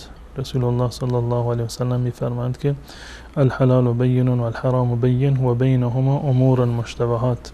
حلال مشخص هست و حرام مشخصه. همه میفهمند که فلان مورد حلال هست، فلان مورد حرامه یا حلاله و در میانشون امور مشتبهی وجود داره که انسان مشکوک است، شاید حلال باشه، شاید حرام باشه، شاید مکروه هست، شاید مکروه تحریمی هست یا تنزیهی هست، یک نوع شاید انسان وسوسه داشته باشه و مطمئن نباشه. رسول الله صلی الله علیه و سلم میفرمایند که فمن اتقى الشبهات فقد استبرأ لدینه. کسانی که از شبهات پرهیز میکنند آنها دین خودشون رو سالم نگه داشتند. یعنی انسان باید برای این که از دینش سالم بماند و دچار گناهی نشود باید که بسیاری از مباحات را و مواردی را که حلال هستند ترک بکند از ترس اینکه مبادا مرتکب حرام بشود. نه این که انسان دنبال بهانه باشد تا همون آخر و تا سر مرز حلال برود که این حلال هست، این نمیدونم مستحب هست، فلان جایز هست، تا سر لبه پرتگاه میروند و یک قدم اون طرفتر در واقع همون حرام هست. انسان باید سعی بکنه همیشه که مواردی را که مشکوک هست که حرام هستند یا مکروه هستند، تحریمی یا تنزیهی است، اینا ترکشون اولاتر و بهتر هست، به خاطر اینکه دین انسان در واقع سالم میمونه. و اولاتر این است که در چنین جاها انسان باید یک شغلی رو انتخاب بکنه که مطمئن باشه که 100% حلال هست، هیچ گونه دغدغه و شبهه‌ای در آن نباشد. الان بعضی گفتند حلاله، بعضی گفتند حرامه، ما در وسط بمونیم چیکار بکنیم؟ بهترین راه این است که انسان در موردی که برخی از علما فتوا دادند که حرام هست، شما دیگه نگید که چون که فلانی گفته جایز است پس بنابراین ما رأی فلانی رو قبول میکنیم این حرام رو انجام میدیم. نه، در مواردی که اختلافی هست و در مواردی که مشکوک هست در واقع راه درست آن است که شما اون موردی را که 100% یقین دارید بر آن در واقع عمل بکنید. و یکی از این موارد همین کار کردن در جاهایی هست که در آن شراب فروخته می شود یا اینکه گوشت حرام فروخته می شود. از نظر شرعی برای خود مسلمان جایز نیست که شراب داشته باشد، شراب بفروشد یا اینکه گوشت حرام را معامله بکند، گوشت خوک و خنزیر را. اینها برای یک مسلمان مالیت ندارند، این ارزش مادی و مالی ندارند و مال محسوب نمی شوند و خرید و فروش این موارد برای خودش حرام هست. یعنی این که اگر یک مسلمانی رفت از یک جای شرابی خرید و رفت جای دیگر فروخت، یعنی این معاملش حرام است و پولی هم که به دست آورده حرامه. اگر مسلمانی خوکی خنزیری را ذبح کرد گوشتش را فروخت حرام هست و درآمدی که از این راه کسب کرده می شود حرام قطعی و 100% در این موضوع هیچ گونه اختلافی وجود ندارد و انسان باید توبه بکند از این کار و تا زمانی که نمیدانسته حکم شرعی رو نمیدانسته گناهی هم برگردن اون نیست. اما بعد از این که میدانسته که این حرام هست بعد از آن باید این کار رو باید ترک بکند و قبلا هم عرض کردم که چون این تجارتی از نظر شرعی حرام هست. این یک مسئله کاملا جداگانه هست. اما کار کردن به عنوان یک نوع کارگر یا کارمندی در مغازه یا شرکتی که در ضمن کارهای حلال کار حرام هم وجود داره، در ضمن این که مواد غذایی دیگری فروخته می شود شراب هم فروخته می شود، آیا درآمد این حرام هست؟ 100% و قطعی حرام هست؟ 100% و قطعا حرام نیست. عرض کردم که در آن شبهه هست و اگر جای دیگر انسان شغلی دارد اولاتر و بهتر است که این شغل را ترک بکند، جای دیگری برای خودش یک شغل آبرومندانه رو و حلالی رو در واقع تلاش و جستجو بکند. اما اگر مجبور بود باز هم برخی از فقها در این زمینه فتوا دادند که این جزء موارد اصلی حرام نیست، گرچه انسان باید تعاون به بر و تقوا داشته باشه، به نیکوکاری دعوت بکنه، سعی بکنه که مردم رو به کار خیر دعوت بده، همکاری در انجام خیر داشته باشه. اما اگر کسی چاره‌ای نداشت و در چنین جایی درآمدش در چنین جایی بود، مانند فتوایی که در مذهب امام ابو حنیفه رحمت الله علیه درآمدش حرام نیست و منتها به خاطر این که از این اختلاف بیرون بشوند اولاتر و بهتر این است که حتی چنین شغلی رو هم انسان باید ترک بکنه. جزاکم الله خیر. بیننده بعدی گفتن که در منطقه شون فاصله بین نماز عصر و مغرب خیلی کمه، تقریبا 40 دقیقه. آیا این نماز خواندن درسته؟ قول راجح در این زمینه این است که وقت عصر دو تا وقت داریم، یک وقت اختیار هست و یک وقت جواز هست. و وقت اختیارش زمانی هست که سایه هر چیزی یک برابر آن باشد تا اینکه به دو برابر برسد. یعنی قول جمهور هم این هست، یعنی وقتی که سایه هر چیزی سایه اضافه بر سایه اصلیش وقتی که یک برابر برسد وقت نماز عصر شروع شده و نهایتش زمانی هست که سایه هر چیزی دو برابرش باشه. این وقت اختیارش هست، این وقت بهترین وقت خواندن نماز عصر این هست. اما اگر تأخیر کردند باز هم از نظر شرعی در وقت نماز خوندن، یعنی وقت جوازش تا زمانی هست که خورشید زرد نشده باشد قبل از غروب، یعنی بعد از این که سایه هر چیز یک برابر می شود تا قبل از غروب این وقت نماز عصر هست. اولاتر و بهترین است که اول وقت نماز عصر رو بخوانند و اگر کسی تأخیر کرد یا عموما در یک جای نماز عصر رو تأخیر می کنند به قول ایشون به گونه‌ای که 40 دقیقه بیشتر باقی نمیمانه، باز هم از نظر شرعی نماز رو در وقت خوندند، خارج از وقت نخوندند. و وقت اضطرارش همون وقتی هست که در واقع آفتاب کاملا زرد می شود و نزدیک غروب هست، تقریبا حدود ربع ساعت 10 دقیقه قبل از غروب، اونمون وقت اضطراره. اگر کسی خواب افتاده بود باز هم در اون وقت می تواند که نماز عصر را بخواند. اما وقت به اصطلاح بهترش و اولاترش این است که زمانی که سایه یک برابر هست تا زمانی که سایه هر چیزی به دو برابرش برسه، این بهترین وقت و اولاترین وقت برای نماز عصر. جزاکم الله خیر. بیننده بعدی گفتن در منطقه شون نماز جمعه میخونن، اما خیلی میگم چون نماز جمعه در منطقه شون درست نیست، برای احتیاط فرض احتیاطی در روز جمعه هم میخونن. آیا این درست یا نه؟ در روز جمعه یک چیزی بر انسان فرض هست، یعنی در وقت ظهر یا نماز ظهر فرض هست یا نماز جمعه فرض هست. هر دوتا نمیتونند فرض باشن. و در جایی که مردم اجتماع شده و مردم جمع هستند و جماعتی در اونجا وجود داره و مردم نماز جمعه میخونند، همان نماز جمعه کفایت میکند. این که نمیدونم حدود در اونجا اجرا نمیشوند، نمیدونم که دولت در اونجا نماینده ندارد، اینها هیچ کدامشون از دلایل محکمی ثابت نیستند از رسول الله صلی الله علیه وسلم. هر جایی که شما نماز جمعه را میخوندید، هر روستایی شهری که مردم تشخیص دادند که نماز جمعه را بخونند و عملا نماز جمعه را خواندند، نماز جمعهشون از نظر شرعی جایز هست، قبول هست و فرض وقت از گردن اونها ساقط می شود و لازم نیست که نماز در واقع ظهر را بخونند. و به نظر من در چنین موارد اگر کسی با تردد نماز بخونه، هیچ کدام از این نمازهاش درست نیست. هیچ کدام از این نمازهاش درست نیست، زیرا که انسان در نیتش باید صادق باشه، محکم باشه.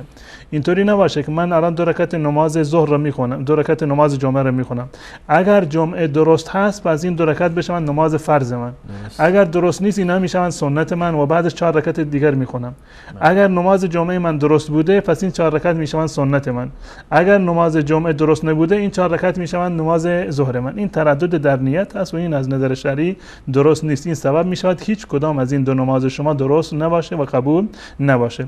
نماز اصلی شما اون نمازی هست که با جماعت میخونید، جمعه در هر کجا که خواندید، ولو اینکه 4-5 نفری هم در یک مسجدی که جمع شده باشن در یک روستایی و نماز جمعه بخوانند، یعنی یک فردی باشه که امام اونها باشه، خطبه بخواند و پیش نمازشون بشوند، نمازشون از نظر شرعی درسته و فرضشون همون هست و لازم نیست که بعد از آن نماز دیگری رو به عنوان نماز ظهر احتیاطی بخونند. گرچه برخی از فقها اینو فتوا دادند، اما وقتی که برمیگردیم به واقعیت این نمازها و به نیتی که انسان باید در نماز داشته باشه که حتما باید این نماز فرض وقت من هست، اگر تردد در نیت باشه عبادت قبول نمیشه. این فقها به این نقطه در واقع توجه نکردن. پس بنابراین نماز اصلی شما همان نماز جمعه هست و نه لازم هست و نه درسته که بعد از آن شما نماز احتیاطی ظهر رو بخونید. جزاکم الله خیر. بعدی گفتن که خونه ای رو رهن کردن به مبلغ 40 میلیون و الان میخوان زکاتش رو بدن. گفتن زکات آن به چه صورت است؟ اگر این پولی رو که خونه رو رهن کردن، یعنی به صاحب خونه دادن، 40 میلیون به صاحب خونه دادن و در مقابل دارند از خونه استفاده میکنن، حکم شرعیش این است که این مالی که شما گذاشتید، 40 میلیونی گذاشتید، این یک نوع امانت هست که شما نزد صاحب منزل گذاشتید و ملکیتش مال شما هست. یعنی ملکیت منتقل نشده به صاحب خانه، مال شما هست، پیش صاحب خانه شما گذاشتید و هر وقت که منزل را خالی کردید این پول رو دوباره به شما باز میگردانند. یعنی این که شما اختیار دخل و تصرف در این پول را دارید و هر وقت که خواستید برید بیرون این پول دوباره به شما باز میگردد. پس بنابراین این پول مال شما هست، نه مال صاحب خانه، و وقتی که مال شما هست زکاتش هم برگردن شما لازم هست. یعنی پول رهن را باید مستاجر زکاتش را بدهد، نه صاحب خانه. در صورتی که این پول مال خود شما هست، شما 40 میلیون داشتید، مال خودتون بوده، اینو به رهن گذاشتید، زکاتش را خود شما بدهید. اگر مال کسی دیگر هست، شما از یک کسی قرض گرفتید آوردید دوباره اینجا رهن گذاشتید، در این صورت برگردن شما زکاتی لازم نیست. اما اگر مال خودتان هست و به رهن گذاشتید این پولها را و خونه رو رهن کردید، زکاتش رو باید پرداخت بکنید در صورتی که 1 سال بر آن گذشته باشه. یعنی 1 سال از زمانی که شما این پول را در اختیار گرفتید، نه 1 سال از زمانی که شما این پول را به صاحب خونه داشتید. فرض کنید این پول را 40 میلیون شما داشتید، مثلا فرض کنید از 1 سال در حساب شما بوده، الان تازه شما رفتید خونه رو رهن کردید، الان این 40 میلیون از حساب برداشتید دادید به صاحب خونه و الان 2 سال در واقع گذشته. 1 سال قبل از اینکه شما این پول را بدهید بر آن گذشته، این 1 سال زکاتش لازم هست. و بعد از این که به صاحب خونه دادید و خونه رو رهن کردید، اگر 1 سال دیگر گذشت این 1 سال دوم حساب میشه و هر سالی باید زکاتش داده بشه. مال و سرمایه رو که انسان دارد یا رهن خونه رو رهن کرده یا پول نقدی خودش در حساب خودش دارد یا طلایی رو در خونه نگه داشته و به اندازه نصاب زکات برسد، باید هر سال زکاتش رو بدهد و 40 میلیون به اندازه نصاب زکات هست و راه درستش همون 40 میلیون که تقسیم بر 40 همون 1 میلیون در واقع زکاتش هست. در صورتی که 1 سال از ملکیت این مال گذشته باشه، 1 میلیونش را که همان 2.5% می شود به عنوان زکات باید شما پرداخت بکنید. جزاکم الله خیر. بیننده بعدی گفتن که در نماز جماعت که 4 رکعت هست، وقتی که به 2 رکعت نرسیدیم و بعد از سلام امام 2 رکعت رو خودمان به اضافه بخونیم، آیا باید 2 رکعت رو که میخوانیم پر بخونیم یا خالی؟ مذهب امام ابو حنیفه رحمت الله علیه در این زمینه این است که این 2 رکعت در واقع آغاز نماز حساب می شوند. یعنی 2 رکعتی که شما در آخر می خونید اینها جزء 2 رکعت اول نماز شما هست. شما وقتی که به امام رسیدید 2 رکعت آخر رو رسیدید، 2 رکعت اول از شما فوت شده. پس بنابراین این 2 رکعتی که شما به صورت تنهایی میخونید 2 رکعت اول شما حساب میشوند و بنابر مذهب امام ابو حنیفه رحمت الله علیه باید پر خوانده بشود.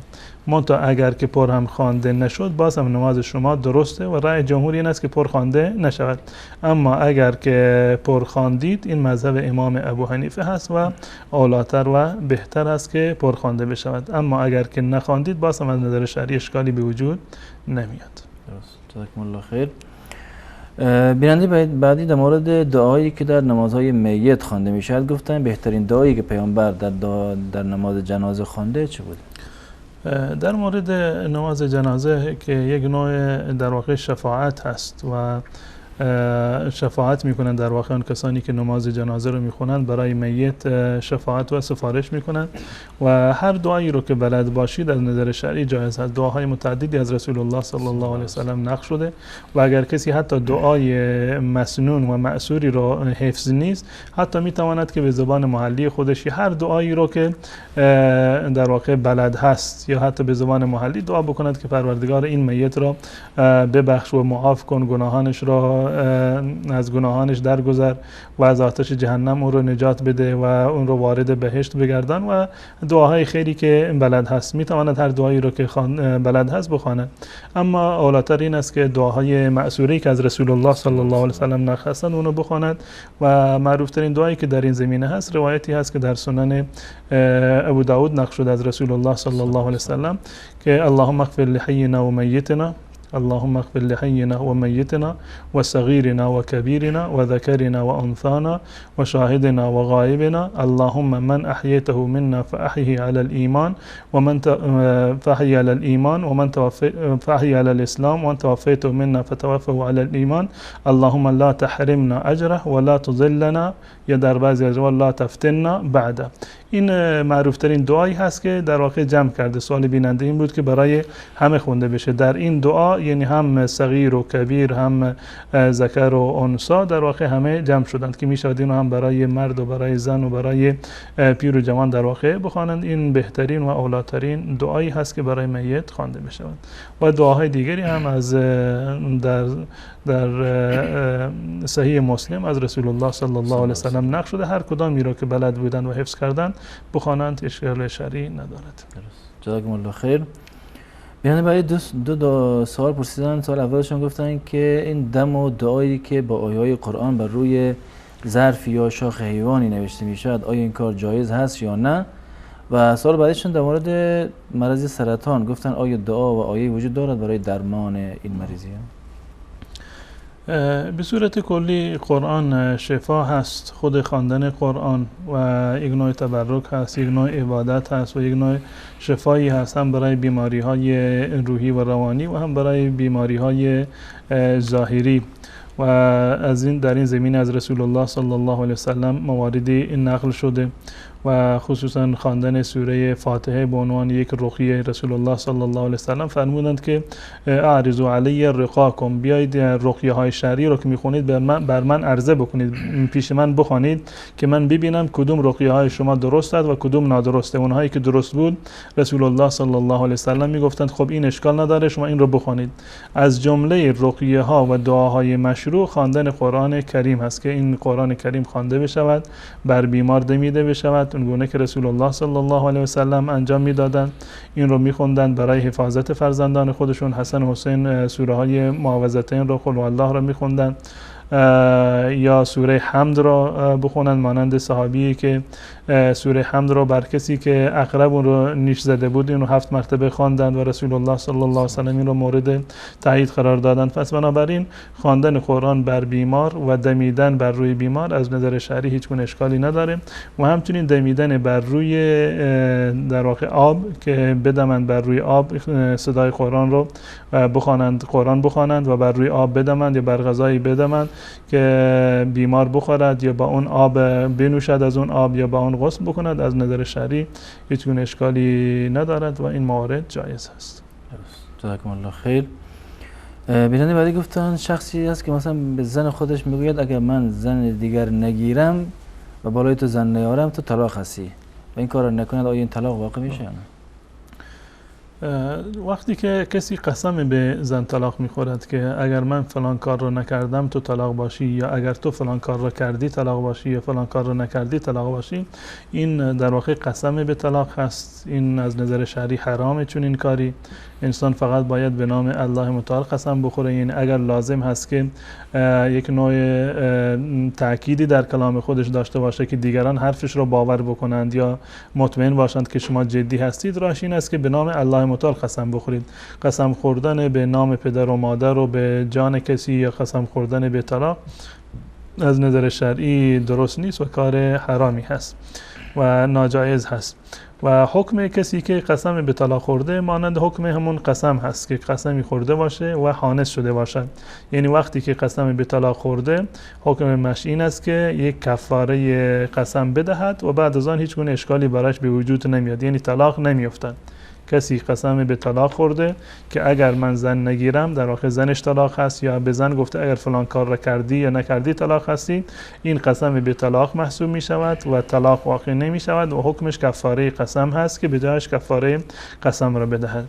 اما این که گفته باشه که هر وقت که من زن نگرفت، اگر بالفرض این که بنابر فتوای کسانی که معتقد هستند که طلاق واقع می شود، کسی باید که اگر من بر روی تو زن نگرفتم تو طلاق هستی، به زن خودش این جمله رو میگه اگر من زن دوم نگرفتم تو طلاق هستی. به اتفاق علما تا زمانی که زن زنده هست طلاق نمی شود.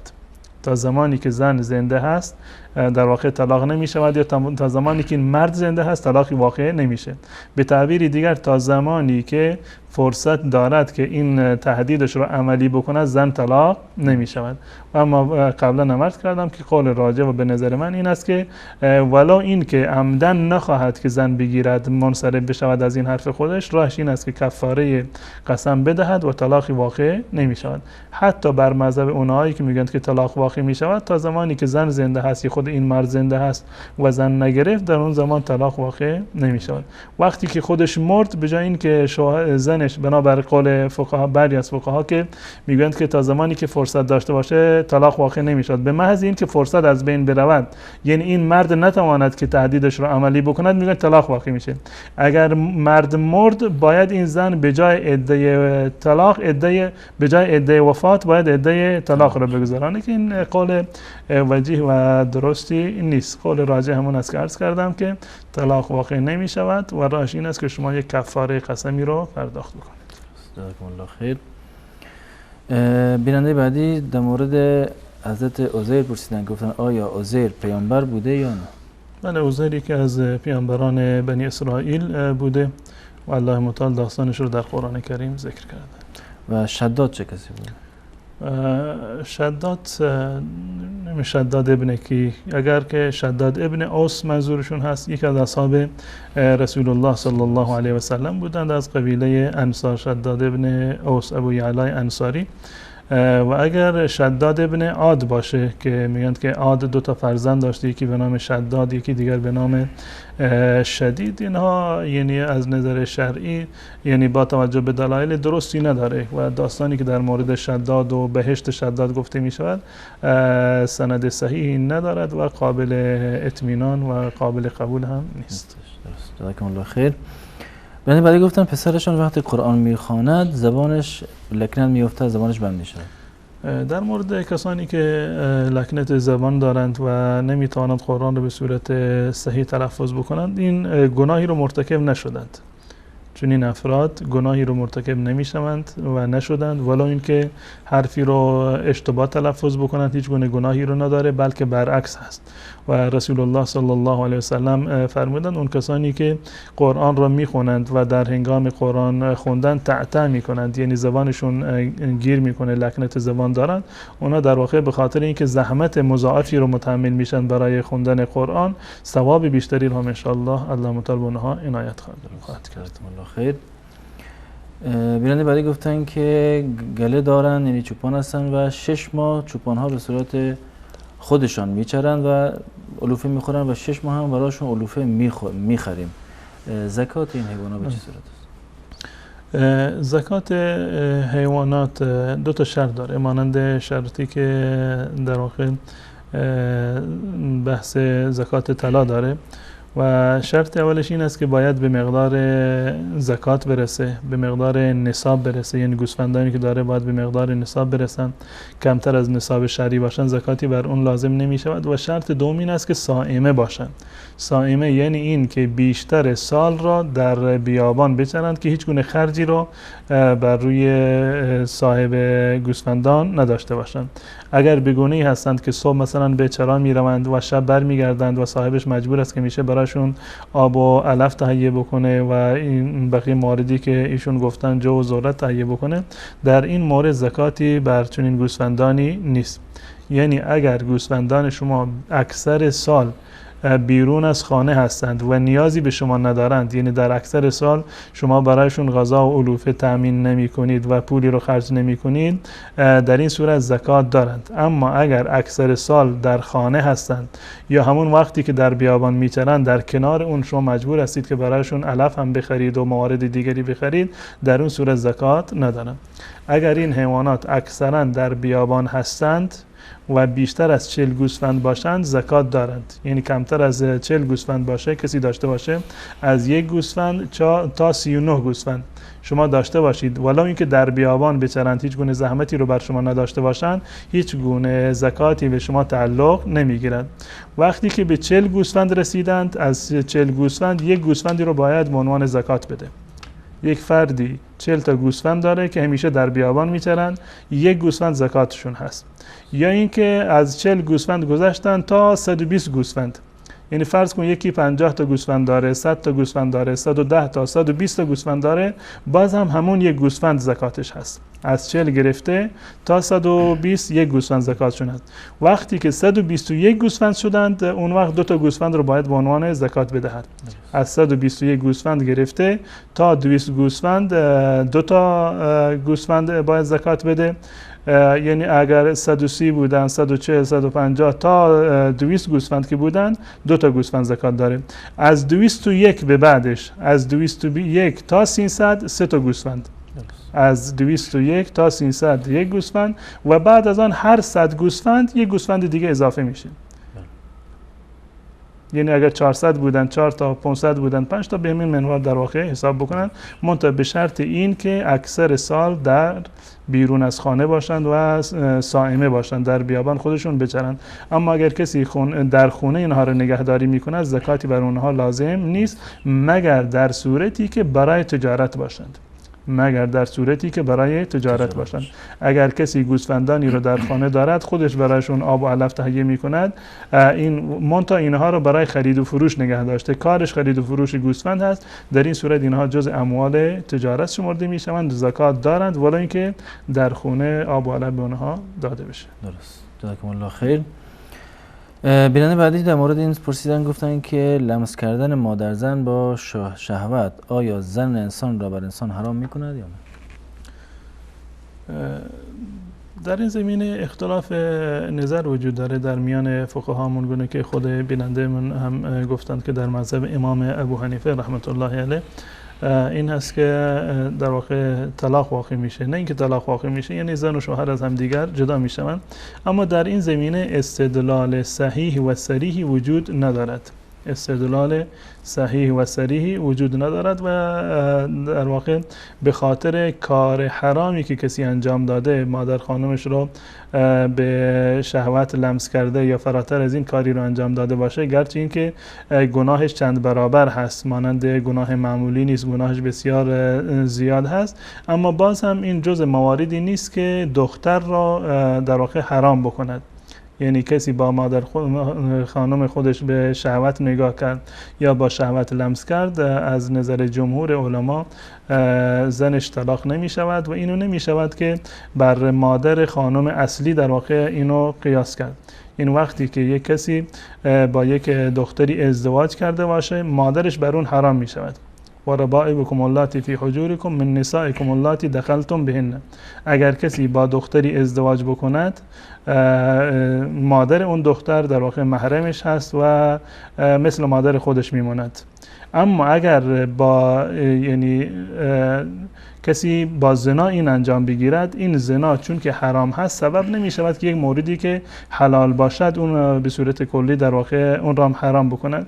در این زمینه روایاتی هست از تابعین و صحابه نقل شده، از اکرمه نقل شده شاگرد حضرت عبدالله ابن عباس رضی الله تعالی یکی همچنین موردی رو ذکر کردند پیش ایشان، گفت که تخطى حرمتین، 2 تا حرمت رو در واقع این پشت سر گذاشته. یکی این که حرمت مادری رو نگه داشته، گذشته از این مثلا زنایی رو انجام داده، گناهی رو که برای همه گناه هست اما اینجا در واقع گناه بیشتری هست.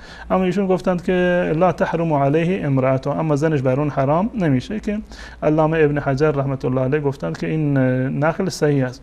گرچه برخی از فقها اینو قیاس کردن بر همون ازدواج شرعی، وقتی که یک کسی با یک دختری ازدواج میکند مادرش حرام میشود و نمیتواند که یک دختر رو با مادرش رو یکجا در نکاح خودش نگه دارد، پس بنابراین گفتند که اگر که زنایی هم انجام بگیرد این طلاق واقع میشود. به هر صورت انسان باید در این گونه موارد نهایت احتیاط را داشته باشد و هم خانواده ها باید در این زمینه مراقب باشند، مراعات بکنند احکام شرعی رو، و هم این که دیگران دامادها باید در این زمینه احکام شرعی رو میشه مد نظر داشته باشند، این احکام شرعی رو یاد بگیرند که مبادا ولو این که بنابر فتوای برخی از فقها در زندگیشون مشکلی ایجاد بشه. و نظر بنده این است که در این مورد طلاقی واقع نشده و این زن و شوهر همچنان برای هم دیگر زن و شوهر هستند، گرچه این کار یک کار بسیار زشت و خلاف شرع هست که گناهش از یک زنای عادی یا از یک لمس عادی با یک نامحرم گناهش بارها بیشتر هست. جزاکم الله خیر. بیننده بعدی گفتن نماز خواندن پشت سر ولد زنا چه حکمی داره؟ تا جایی که ممکن هست انسان باید سعی بکند که آن کسی که پشت سرش نماز میخواند کسی باشد که اهل دیانت و تقوا باشد. اما اینکه فردی ولد الزنا باشد در نماز شما تأثیری رو نداره، یعنی نماز شما پشت سر اون صحیح هست و از نظر شرعی اشکالی رو نداره. منتها انسان باید سعی بکنه که بیشتر در جایی نماز بخونه، پشت سر نمازی امامی بیشتر نماز بخونه که به ایمان اون فرد، به تقوای بیشتر اعتقاد داره و مشاهده میکنه، یا حداقل قلب خودش آرامتر هست پشت کدام امام اعتقاد بیشتری دارد پشت چنین سر چنین کسی نماز بخواند. اما اگر بالفرض تصور بکنیم که زنایی صورت گرفته باشه، زنا ثابت شده باشد و فردی والد الزنا باشد، باز هم از نظر شرعی نماز خوندن پشت سر اون درسته. کسی که نمازش برای خودش درسته برای دیگران هم از نظر شرعی درست، از اشکالی رو نداره. جزاکم الله خیر. بیننده برای سوالشون در مورد عبور کردن در جلو نمازخوان، نمازگزار چه حکمی دارد؟ ولی این یکی از گناهان هست که انسان جلوی نمازگزار عبور بکند. رسول الله صلی الله علیه و سلم فرمودند که هر کسی وقتی که نماز میخوانید شما به طرف ستره نماز بخوانید، یعنی حتما وقتی که نماز میخوانید جلوی خودتون یک چیزی رو قرار بدهید که هر کسی از دور وقتی شما رو ببیند متوجه بشود که شما نماز میخوانید. یعنی بالشتی رو بگذارید، سنگی رو بگذارید یا چوبی رو بگذارید، هر چیزی رو که در دسترس است جلوی خودتون بگذارید و بعد نماز بخونید، خصوصا در جایی که شما احتمال میدهید کسی از جلوی شما عبور بکند. فلیصلی الی سترة ولیدن منها، رسول الله صلی الله علیه و سلم فرمودند که جلوی خودتون ستره بگذارید و به ستره نزدیک بایستید، یعنی فاصله نداشته باشید. و اگر کسی هم اومد از جلوی نماز شما رد بشود نگذارید که رد بشود، این با دست خودتون اشاره بکنید، نگذارید که این قسمتی که شما هستید تا جایی که سجده میکنید از اینجا عبور بکند. و رسول الله صلی الله علیه و سلم فرمودند اگر کسی که لا یعلم المار، اون کسی که عبور میکنه در جلوی فرد نمازگزار، اگر میدونست که چه اندازه این عمل گناه دارد، این مدت طولانی رو در اونجا صبر میکرد، عبور نمیکرد، ولی اینکه 40 سال هم طول بکشه صبر میکرد که این فرد سلام بده و بعد از آن عبور میکرد، از بس که گناه بسیار سنگینی رو داره. هم گناه بسیار سنگینی رو داره برای خود فرد، همین که در نماز دیگران خدشه‌ای وارد شده و نماز دیگران رو خشوع و خضوعش رو به هم زدید. انسان بعد از این گونه موارد پرهیز بکند و اگر کسی خواست که جلوی شما رد بشود از نظر شرعی شما باید اشاره بکنید، با دست نگذارید که از جلوی شما عبور بکند. جزاکم الله خیر. نماز وتر واجب است یا سنت؟ نماز وتر از دیدگاه جمهور فقها سنت مؤکده هست و بنابر روایت حضرت طلحه رضی الله تعالی عنه که در صحیح بخاری و مسلم اومده که یک فرد اعرابی اومد پیش رسول الله صلی الله علیه و سلم و سوال کرد که چه چیزی بر من فرض هست. رسول الله صلی الله علیه و سلم فرمودند که نمازهای پنجگانه بر تو فرض هستند و زکات و بقیه موارد را هم توضیح دادند. بعد از این از وقتی که از مجلس خارج شدند گفتند که والله لا ازید علی هذا ولا انقص، من از این چیزی کم میکنم و نه اضافه میکنم. و رسول الله صلی الله علیه و سلم فرمودند که افلح ان صدق، اگر راست گفته باشه در واقع نجات پیدا میکنه و کامیاب خواهد بود.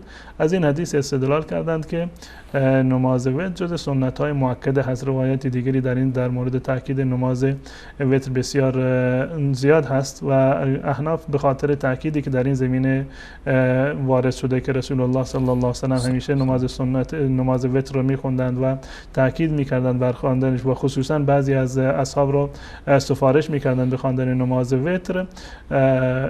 نظر احناف این است که در حد وجوب هست، یعنی از بس که مؤکده هست این تاکیدش در حد وجوب هم میرسد. اما در دیدگاه جمهور فقها جز نمازهای سنت مؤکده هست، یعنی سنت عادی نیست. از میان تمام سنت ها تاکید بیشتری رو داره در کنار سنت نماز فجر. جزاکم الله خیر. آیا زن و شوهر، آیا زن اجازه دارد که موهای شوهر را اصلاح کند و ابروی او را بردارد و موهاش را رنگ بزند؟ یعنی زن ابروی شوهر را برداره یا مال خودشه؟ سوال این بیننده این بود که به خاطر شوهر کسی میخواد که ابروی خودش رو بردارد، آیا از نظر شرعی جایز هست یا جایز نیست؟ بله. موی شوهر رو برداره؟ نه، سوال این بود که خودش آرایش بکنه به خاطر شوهرش. از نظر شرعی رسول الله صلی الله علیه وسلم من فرمودند از این کار، حتی نفرین فرمودند کسی که چنین کاری رو انجام میدهد. زن و شوهر باید مقید به احکام شرعی باشند و شوهر نباید که زنش رو مجبور بکند که کار خلاف شرعی رو انجام بده. گرچه از برخی از فقها مانند فقهای احناف گفتند که در این زمین اشکالی ندارد، یعنی گناهش برمیگرده به خود اون شوهر و زن در این زمین گناهکار نیست. اما در هر صورت زن باید احکام شرعی رو مراعات بکنه و به خاطر اینکه شوهرش خواسته نباید خودش رو مورد نفرین رسول الله صلی الله علیه و سلم قرار بده. اما این آرایش در حدی که حلال هست حلاله، هیچ گونه اشکال شرعی نداره. برای زن جایز هست که به خاطر شوهرش موی خودش رو رنگ بکنه، هیچ اشکالی نداره. شوهرش خواسته باشه اشکال نداره موی خودش رو کوتاه بکنه، جایز هست. موی صورتش رو و بدنش رو به قول معروف اصلاح بکنه، هیچ گونه اشکال شرعی وجود نداره. فقط اون چیزی که در این زمینه ممنوع هست گرفتن موی ابرو هست. بقیه صورت هیچ گونه اشکال شرعی نداره. کوتاه کردن مو، رنگ کردن مو و حتی بی رنگ کردن ابرو از نظر شرعی اشکال نداره. فقط آن چیزی رو که ممنوع هست گرفتن و شکل دادن ابرو هست که جایز نیست. جزاکم الله خیر. یعنی برای پرسیدن که آیا می شود نمازهای به خاطر ضیق وقت نماز سنت قبلیه ظهر را به بعدی انداخت؟ بله اشکالی نداره. وقتی که سوالشون این بود که امام نخواند نماز سنت قبلی رو، اشکالی نداره. وقتی که نماز فرصت نیست برای اینکه شما سنت قبلی رو بخونید اشکال نداره، مستقیما بروید نماز فرض رو بخونید و می توانید که نماز سنت قبلی رو بعد از سنت ها بعد از نماز فرض بخونید و تفاوتی نداره. بعد از نماز فرض شما میتونید کم 4 رکعت رو اول بخونید، یعنی 4 رکعت سنت قبلی رو و همین که 2 رکعت سنت بعدی. هر دو صورت به صورت کلی جایز هستند، هیچ گونه اشکال شرعی و ممانعتی وجود نداره. اما اولاتر و بهترین است که اول همون 2 رکعت سنت بعدی رو بخونید و بعدش 4 رکعت قبلی رو. اگر برعکس هم انجام دادن هیچ گونه اشکالی ممانعتی وجود نداره. خوارج چه کسانی هستند؟ خوارج اون گونه که در تاریخ اسلام ثبت شده گروهی هستند که خروج کردند بر سیدنا علی رضی الله تعالی عنه و سیدنا علی رضی الله تعالی عنه با اونها درگیر شد و جز مشخصه های اونها تکفیر مسلمانان بود به خاطر انجام گناهین اصحاب رسول الله صلی الله علیه وسلم رو مانند حضرت علی رو و با حضرت معاویه رو مثلا تکفیر می‌کردند و معتقد بر این بودند که انسان به خاطر انجام گناه کبیره کافر می‌شود. اولین گروهی بودند که در اسلام در واقع ایجاد شدند و به انحراف رفتند و حضرت علی رضی الله تعالی عنه هم با اونها در واقع جنگید و مشخصهشون این بود که مرتکب گناه کبیره رو در واقع کافر میدونستند، مانند معتزله که معتقد بودند کسی که مرتکب گناه کبیره باشد از اسلام خارج هست اما در کفر داخل نیست، میگفتند منزلتون بین المنزلتین. اما خوارج از اونها هم گام را جلوتر گذاشتن، گفتن هر کسی که گناه کبیره مرتکب بشود در واقع کافر میشود. درست. جزاکم الله خیر. خسته نباشین، وقت برنامه تموم شد. از بینندگان عزیز نیز تشکر میکنیم که تا این لحظه با ما بودن. منتظر نظرات و پیشنهادات شما عزیزان نیز هستیم. ما را از دعای خیر خودتان نیز محروم نکنید و در اینجا به پایان برنامه رسیدیم. تا یک دیدار دیگر شما را به الله متعال میسپاریم. السلام علیکم و رحمت الله و برکاته.